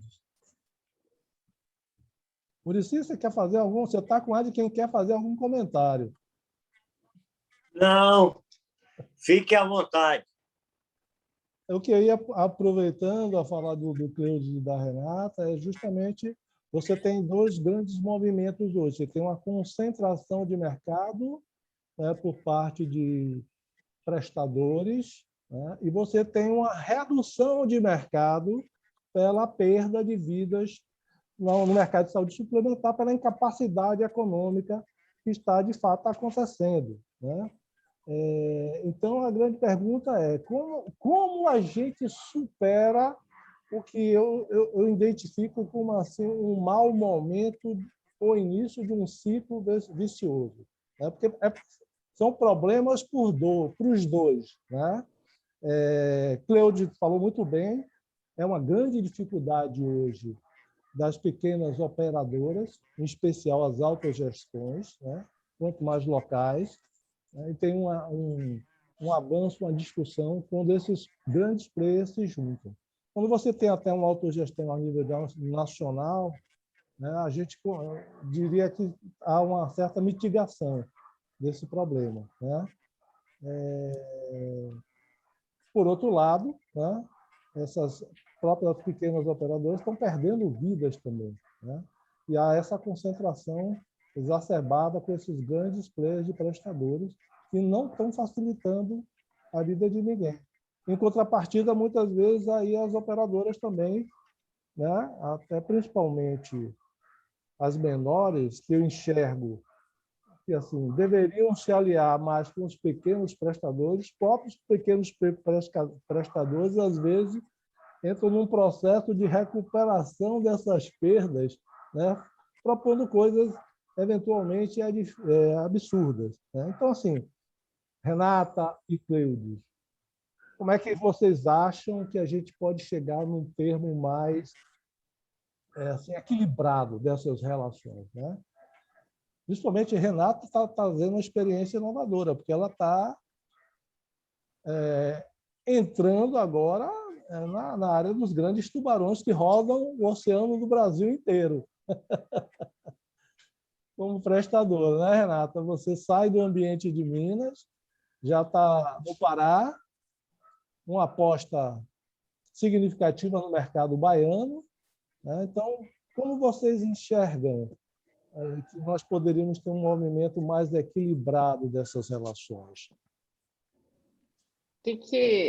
Assim, falando um pouco da nossa experiência, né? Como eu falei na apresentação, a gente tem uma preocupação muito grande em sermos Mater Deis onde estivermos, né? Então, de simplesmente, né, não adquirir um hospital, construir um hospital sem toda a cultura, sem todo o conceito, sem toda a construção que foi desenvolvida aí ao longo desses 40 anos. Para a gente isso é essencial.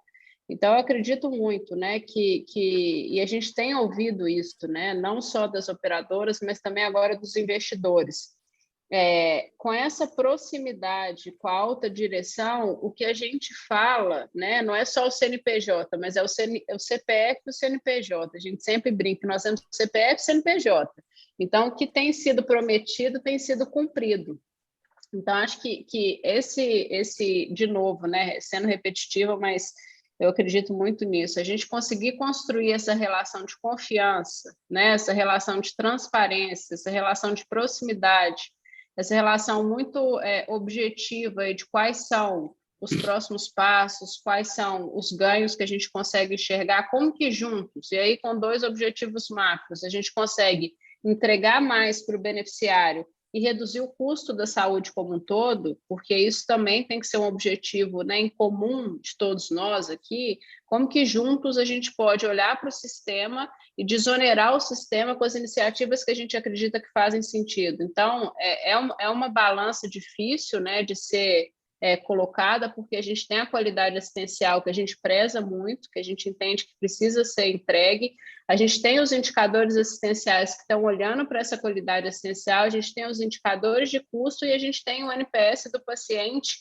analisando tudo isso, o NPS do operador e o NPS do médico, né? Então, toda a parte de satisfação desses 3 stakeholders também aí nesse sistema, olhando para tudo que está acontecendo. Então, a gente conseguir colocar na balança esses 3 movimentos, né, e entregar o que a gente realmente acredita que gere valor para o beneficiário e reduza custo para o sistema como um todo, independente do tamanho, né, que a gente seja, que as operadoras sejam, eu acho que esse tem que ser o nosso foco, porque agindo dessa forma e conduzindo dessa forma, eu tenho certeza que sairemos vencedores no final, se assim posso dizer. Bom, esse, Antônio, é um grande desafio, tá? É um desafio que a gente vai ter pela frente. A gente vai precisar realmente buscar um caminho intermediário para uma solução desses casos. Porque, como você falou, as pequenas operadoras e as operadoras de médio porte estão perdendo vidas. E quem é que está ganhando vidas? As operadoras, principalmente as que são verticalizadas. Tá? E isso é o que é o desafio, o que é importante, é como a Renata falou, o negócio dela é hospital. Então, ela tem que trabalhar junto com a gente na ideia de como manter saudável essa relação e poder ainda ter operadoras que não seja verticalizada no mercado. Esse é um desafio que nós temos. Mas nós temos também o desafio também, não só o hospital, mas nós temos a outra parte de SADT hoje, que para as operadoras, em média, está de 15% a 20% de todo o custeio assistencial. Nós temos que colocar o médico no centro dessa discussão. O dono da caneta é o médico. A gente precisa discutir mais junto com o médico, não só nos hospitais, mas nos consultórios. Então, você vê o volume de exames que se discute hoje, o overuse de exames é uma coisa absurda. Então, nós precisamos rever algumas coisas, precisamos rever a remuneração do médico, se for necessário, eu acho que é fundamental discutir isso. A relação tem que ser saudável para todos. E eu me preocupo não só com a capital, eu me preocupo principalmente com o interior. O interior precisa se manter, senão daqui a um dia você não vai ter assistência à saúde no interior, você não vai ter um profissional médico qualificado no interior. A gente precisa manter essa realidade. Nós não somos somente capital, nós temos todo o interior. Você vê lá um beneficiário de Barreiras, ele prefere ir para Brasília do que vir para Salvador. Olha a distância que vive, né? A região de Juazeiro, que é melhor fazer uma assistência em Petrolina do que em próprio Juazeiro. É melhor fazer uma assistência em Recife do que vir para Salvador. Então, a gente precisa buscar soluções para que a gente possa dar uma assistência igualitária ou bem próximo de uma assistência de qualidade em todo o território nacional, em todo o território do estado da Bahia. A gente tem Feira de Santana, que tem toda uma assistência, mas tem algumas dificuldades também nisso. Hoje você tem um crescimento do litoral norte e você não tem nenhuma assistência adequada depois de Lauro de Freitas. E a população vem crescendo nessa região aí, né, Muricy? E a gente precisa ver, então, quem é o empresário que vai querer investir na assistência ao beneficiário nessa região? É uma região turística, Porto Seguro é outra região turística, não tem uma assistência adequada. E nós que cuidamos disso, precisamos cuidar da assistência como um todo. Ah, mas não tem beneficiário meu. Não estou preocupado somente com o beneficiário, estou preocupado com o ser humano, é com a vida, com a assistência que nós precisamos ter. Nosso negócio é cuidar dos nossos beneficiários? Não, a gente tem que cuidar das pessoas, ter a visão das pessoas. Então, às vezes, nesses grandes centros, principalmente turísticos, você normalmente tem assistência pública, tem um hospital público, mas não tem uma outra assistência adequada para isso. Então, você tem algum desafio que precisa ser vencido. E eu acho que o caminho a ser vencido é cada um cuidando do seu negócio, a operadora cuidando do seu negócio, a rede assistencial de prestadores cuidando do seu negócio. E juntos, buscar uma forma de crescer de forma sustentável e saudável. E cada vez mais, reduzindo o nível de desconfiança entre as partes. Eu acho que na hora que a gente aumentar cada vez mais, como a Renata falou, esse nível de confiança, esse mercado passa a ter uma outra realidade. Esse é o que eu penso, e eu acho que todos nós temos o mesmo pensamento, queremos construir. Eu não espero que isso se aguarde acontecer com uma pandemia. A gente achou que poderia ter muitas coisas boas e ninguém nunca fez. Aí veio a pandemia, tem que fazer tudo de vez. Então, hoje você vê cada vez mais a redução de pequenas operadoras e o crescimento das grandes operadoras, especialmente as operadoras verticalizadas. E o resto do mercado vai ficar como? Tá? Então, é essa a questão que eu faço, eu que coloco a gente à disposição para estar dialogando, discutindo e buscar cada vez mais que se mantenha essa relação saudável e que os dois possam prosperar, tanto o prestador como os operadores de plano de saúde. Eu gosto muito dessa colocação sua, porque nós que acompanhamos o interior do Brasil, tem faltado em muitas localidades aquela resolutividade.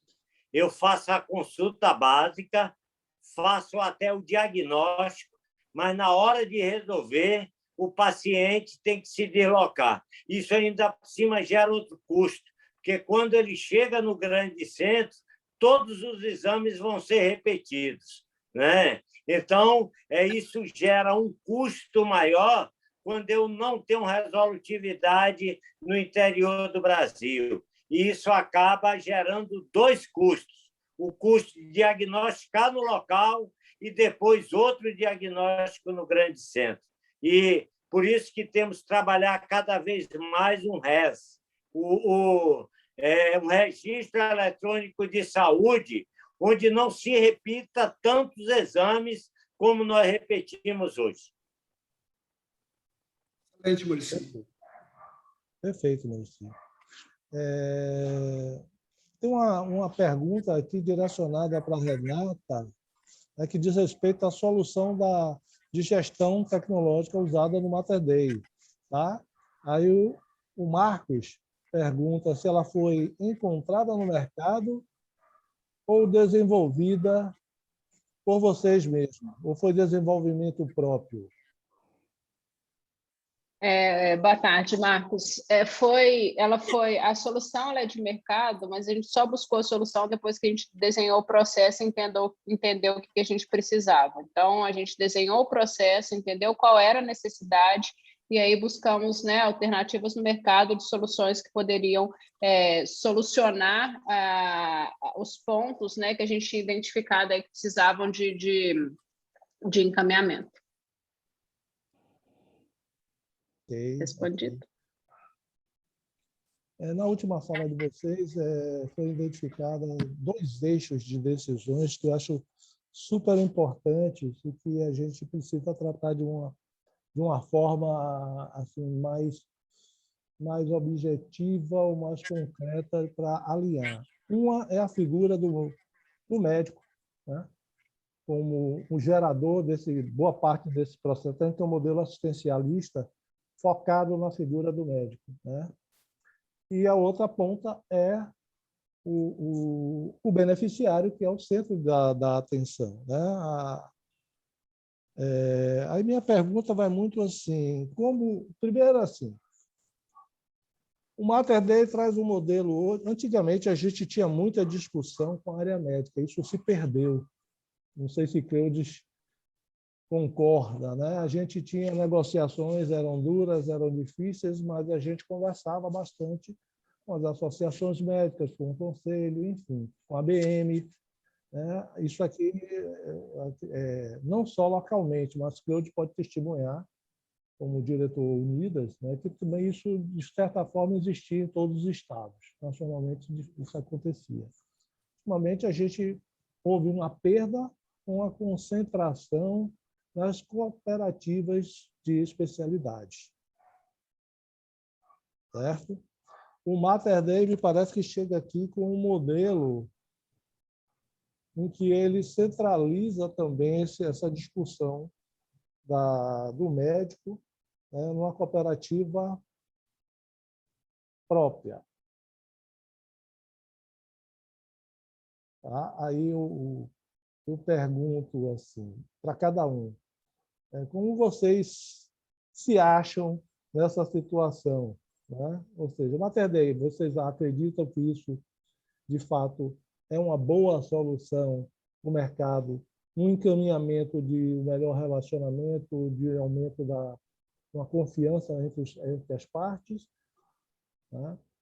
A parte de Cleudes, como autogestão, como comprador de serviços, como você enxerga esse movimento do Mater Dei, né? Na verdade, são duas coisas, né? O Mater Dei como uma centralização dessa assistência, dessa discussão, né? E não sei se isso vai eliminar os players, que são as cooperativas individualizadas, né? Quem gostaria primeiro? Eu posso começar contando um pouco qual que é o modelo, aí depois Cleudes me critica ou me ajuda. Então, a gente, né, aqui no Mater Dei, a gente tem nos nossos hospitais um modelo de cooperativa, mas é um modelo de cooperativa única, né, diferente do mercado de Salvador, que são cooperativas por especialidade. Por que a gente acredita nesse modelo e por que ele, né, tem dado tão certo ao longo aí desses 40 anos aqui para a gente? A gente consegue um diálogo muito positivo com essa cooperativa quando ela é centralizada. Então, hoje, como eu falei, que a gente tem, né, uma governança clínica muito bem estruturada, a gente realiza mensalmente conosco, apesar de ser um corpo clínico aberto, a gente realiza mensalmente com todos os chefes de equipe uma reunião de análise crítica de indicadores. Então, a gente pega os indicadores daquela equipe, os indicadores assistenciais daquela equipe, das 3 unidades, né, que hoje a gente tem, então, Mater Dei, Santo Agostinho, Contorno e Betim Contagem, e a gente faz uma análise crítica desses indicadores junto com a vice-presidente assistencial e o diretor médico e os gerentes de operação das unidades. Então, a gente coloca esses médicos para apresentarem esses indicadores, e aí tanto assistenciais quanto de custo também. Então, às vezes, né, a gente tem algum indicador negociado com esses médicos de operação, relacionados à nossa operação, então, de uso de algum material, de uso ou não de algum medicamento, então, de um protocolo mesmo assistencial, e aí a gente coloca esses médicos para discutir junto à vice-presidência assistencial como que está a conduta, né, e o realizado desses indicadores. E por isso que eu falo que a gente realiza o benchmarking ali entre as 3 unidades para entender qual delas está com a melhor prática para que a gente possa aplicar nas demais. E a gente, através, né, desse modelo, um modelo muito próximo, a gente tem um relacionamento muito próximo com o corpo clínico. Então, assim, e a gente tem estabelecido isso em Salvador também. A gente teve aproximadamente 100 médicos de Salvador que vieram a Belo Horizonte para nos conhecer, para conhecer como a gente trabalha, para conhecer no que a gente acredita, para conhecer as nossas unidades, o nosso modelo de negócio. Alguns falaram que para eles não faz sentido, né? Que eles preferem continuar trabalhando da forma como eles trabalham hoje, tudo bem, mas a grande maioria entendeu o nosso modelo e entende que faz sentido, porque a cooperativa, querendo ou não, ela consegue se relacionar também com a operadora de forma única. Então, a operadora ela vai negociar com 2 entes, ela vai negociar com o hospital e ela vai negociar com uma cooperativa o valor daquele honorário referente a toda a parte de negociação comercial que foi realizada com o hospital. Então, quando a gente consegue unificar, né, a discussão, a gente já viu esse modelo funcionando muito bem aqui em Belo Horizonte, por isso a gente está levando ele para Salvador. Sou eu agora, né, Antônio? Primeiro, eu quero parabenizar você, Renata, por essa iniciativa, tá? Nós somos totalmente favoráveis a isso, mas antes eu gostaria de saber o seguinte: quem negocia os honorários médicos? É o Mater Dei ou é a cooperativa? É um representante da cooperativa. Então, da mesma forma que eu negocio como diretora comercial, né, os valores de procedimentos, enfim, taxas diárias, tem a cooperativa mas ela negocia todos os honorários, né, referente a tudo, não por especialidade. E qual é a intervenção do hospital junto à discussão desses honorários médicos? Caso necessário, 100%. Então, a gente entra junto, né, com a operadora, com a cooperativa, para a gente discutir, porque a gente sabe que no final é um preço só, né? No final, para vocês, o que importa é o preço final ali que vai ser pago como um todo. Então, precisa estar casado, né, esses 2 valores para que faça sentido. E com relação, Renata, à conduta da prescrição de OPME, como é que ela é feita? Eu vi você falar um pouquinho sobre a medicação, outras coisas, mas essa conduta de OPME, a necessidade de prescrever no mínimo 3 modelos de OPME. Tem aquela questão, eu só quero a caneta BIC, eu só quero a caneta tal. Então, como é que fica isso? Como é que isso é tratado dentro do hospital? Tem 2 pontos. A gente tem tentado negociar cada vez mais modelos que sejam mais empacotados, né, para não ter esse tipo de discussão com a operadora, para isso ser uma gestão e uma responsabilidade minha, né, para que você não tenha que se preocupar com isso. Então, mais pacotes cirúrgicos, né, diária global por acomodação e uma diária global realmente global, onde esteja praticamente tudo incluído nessa diária, com pouquíssimas exclusões, pacotes de pronto-socorro. Então, a gente conseguindo evoluir, né, com esse modelo, a gente diminui muito a discussão de OPME, mas ela sempre vai existir, né? O fee-for-service ele sempre vai existir, ele vai estar sempre presente, então a gente trata ele também nessas conversas que a gente tem de apresentação da rede. Então, a gente apresenta a forma como a gente, não só a forma como a gente trabalha, mas os fornecedores que também estão alinhados, né, com o que a gente acredita, com a nossa cultura, com o nosso modelo, para que o médico também já entenda como que ele vai ter que trabalhar para que ele possa estar, né, dentro da rede. Então, eu entendi que, no caso da cooperativa, é apenas um modelo de organização empresarial, não é um modelo de gestão comercial. Porque hoje, por exemplo, nós não somos favoráveis a essas cooperativas. As cooperativas elas não trazem uma solução mais saudável no processo, principalmente porque tem a concentração. Então, quando tem a concentração, começa a criar um desvio na relação, a impor algumas relações comerciais, e isso não é salutar. Então, hoje você vê algumas operadoras tendo que transferir beneficiários do estado da Bahia para outros estados, exatamente por dificuldade na relação de honorários médicos com algumas cooperativas. Tá? Então, eu acho que a cooperativa, como eu falei no início, a gente tem que cuidar do médico, se relacionar com o médico, mas não com um grupo de médicos centrado todos em uma só unidade com um preço só. Eu não posso valorar o médico que tem 20 anos de curva de aprendizagem com o médico que está chegando agora. Então, eu não posso ter a mesma remuneração. Então, quando eu vou para uma cooperativa, a remuneração é daquele procedimento, não é para o profissional médico, não é para uma coisa nem por outra, entendeu? Então, hoje você vê, tem vários médicos em consultórios que não atendem mais operadora. Então, ele cobra lá a consulta dele, o valor que ele bem entende, está correto isso. Não sou contra isso. Agora, o que eu não posso é ter um médico que tem uns honorários médicos, poderia estar pagando o dobro ou o triplo pela sua capacidade, pela sua expertise, pelo seu tempo de curva de aprendizagem e tudo mais, ou um médico que tem 1 ano de residência, acabou de sair da residência com 1 ano, 2 anos. Eu sei que ele é um excelente profissional, mas ele ainda não tem uma curva de aprendizagem adequada para ter a mesma remuneração que se tem o outro profissional. Então, eu acho que isso tem que ser discutido, isso, entendeu?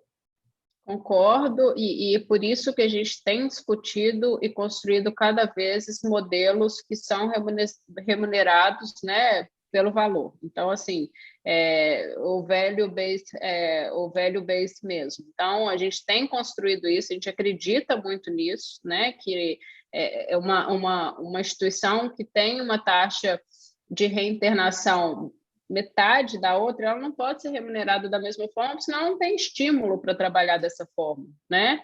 Então, assim, a gente tem cada vez mais apresentado esses indicadores para as operadoras, a gente tem trazido cada vez mais as operadoras para dentro para entender os números delas com a gente. Então, a gente tem casos, por exemplo, de hiperutilizadores de pronto-socorro. A gente pega uma curva de pronto-socorro de beneficiários e a gente vê uma pessoa que vem no pronto-socorro 20 vezes no mês. Né? Então, assim, tem algo de errado, né? A pessoa não está na porta correta, não pode uma pessoa precisar ir a um pronto-socorro, e a gente realmente identificou que, nesse caso, por exemplo, era um beneficiário que tinha, né, uma dependência de morfina. Então, ele estava vindo ao pronto-socorro para tomar a morfina, e a gente conversou com essa autogestão, e essa autogestão, ela obviamente abordou de uma forma completamente diferente, né, esse beneficiário, e ele não veio mais. Então, esse trabalho que a gente faz a 4 mãos para a pessoa, né, que estar na porta correta, utilizando o serviço como deveria ser utilizado, reduzindo o custo e sendo remunerado por valor, é algo que realmente a gente precisa evoluir, que a gente acredita muito. Concordo plenamente com você. Muito bom, muito bom. Esse exemplo citado pela Renata foi muito emblemático de como nós podemos caminhar realmente lado a lado, né? Quando a gente tem esse compartilhamento de informação a nível assistencial, que vai trazer um benefício efetivo para a operadora e, principalmente, para o próprio beneficiário. Excelente, excelente. Né? Parabéns, viu, Renata? Parabéns eles também. Muricy, eu não quero mais provocar mais ninguém, viu? Renata, teria alguma coisa mais para comentar ou perguntar ao Cleudes? Você já deu, Pernambuco, uma provocada daquelas, porque, na verdade, com essa pergunta, você fez uma visita ao movimento médico, que tem mudado, né? Eu participei tanto do movimento médico com vocês, como negociando do outro lado, o movimento com sindicatos e tal tem diminuído, e cada vez crescendo mais as cooperativas de especialidades, inclusive aquelas especialidades mais caras, né? Que é onde mais vem.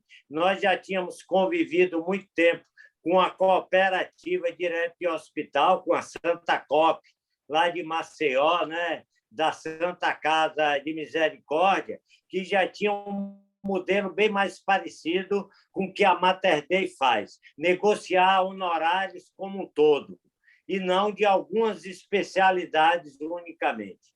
Acho que foi muito interessante sua provocação de quem gosta de bulir no calo dos outros. Na verdade, o objetivo maior é esse, é que a gente tenha uma discussão realmente produtiva, profícua, nesse sentido dessa crença de que ou a gente começa a trabalhar de forma transparente e alinhada, né? Ou os tubarões vão dominar.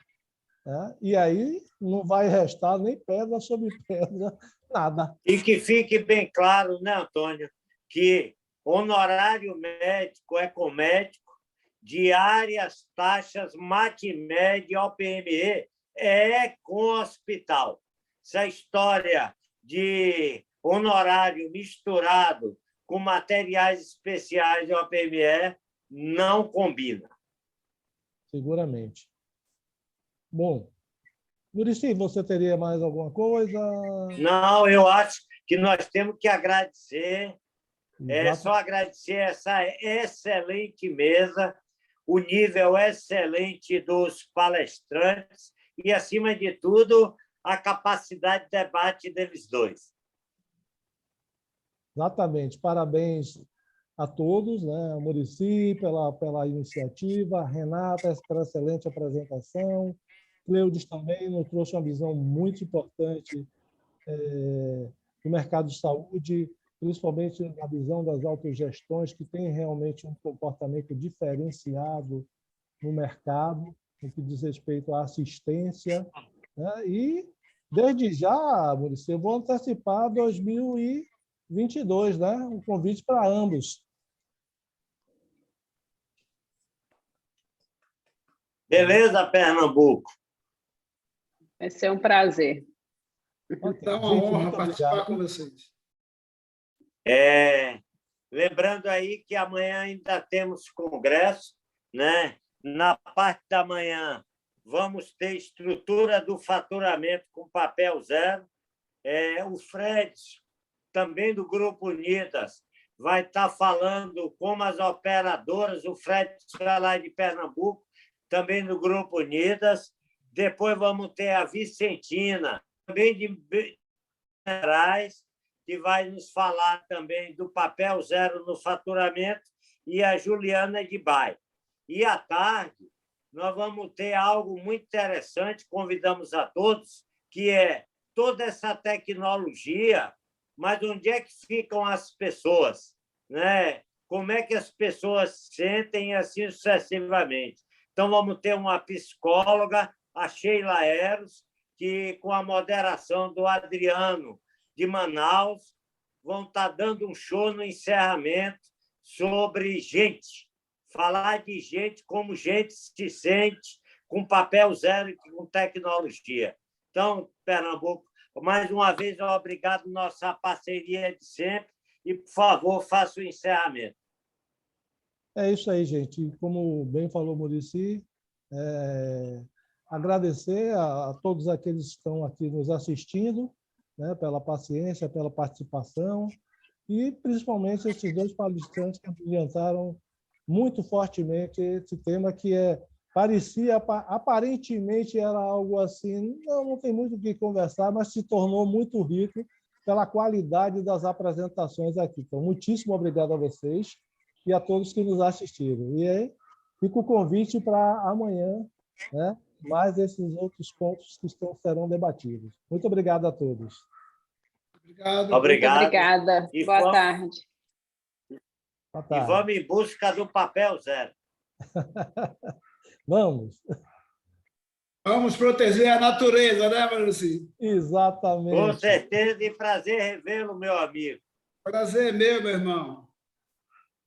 Sistema de saúde gasta, no mínimo, uma floresta do tamanho do estado de Sergipe por ano, só de papel.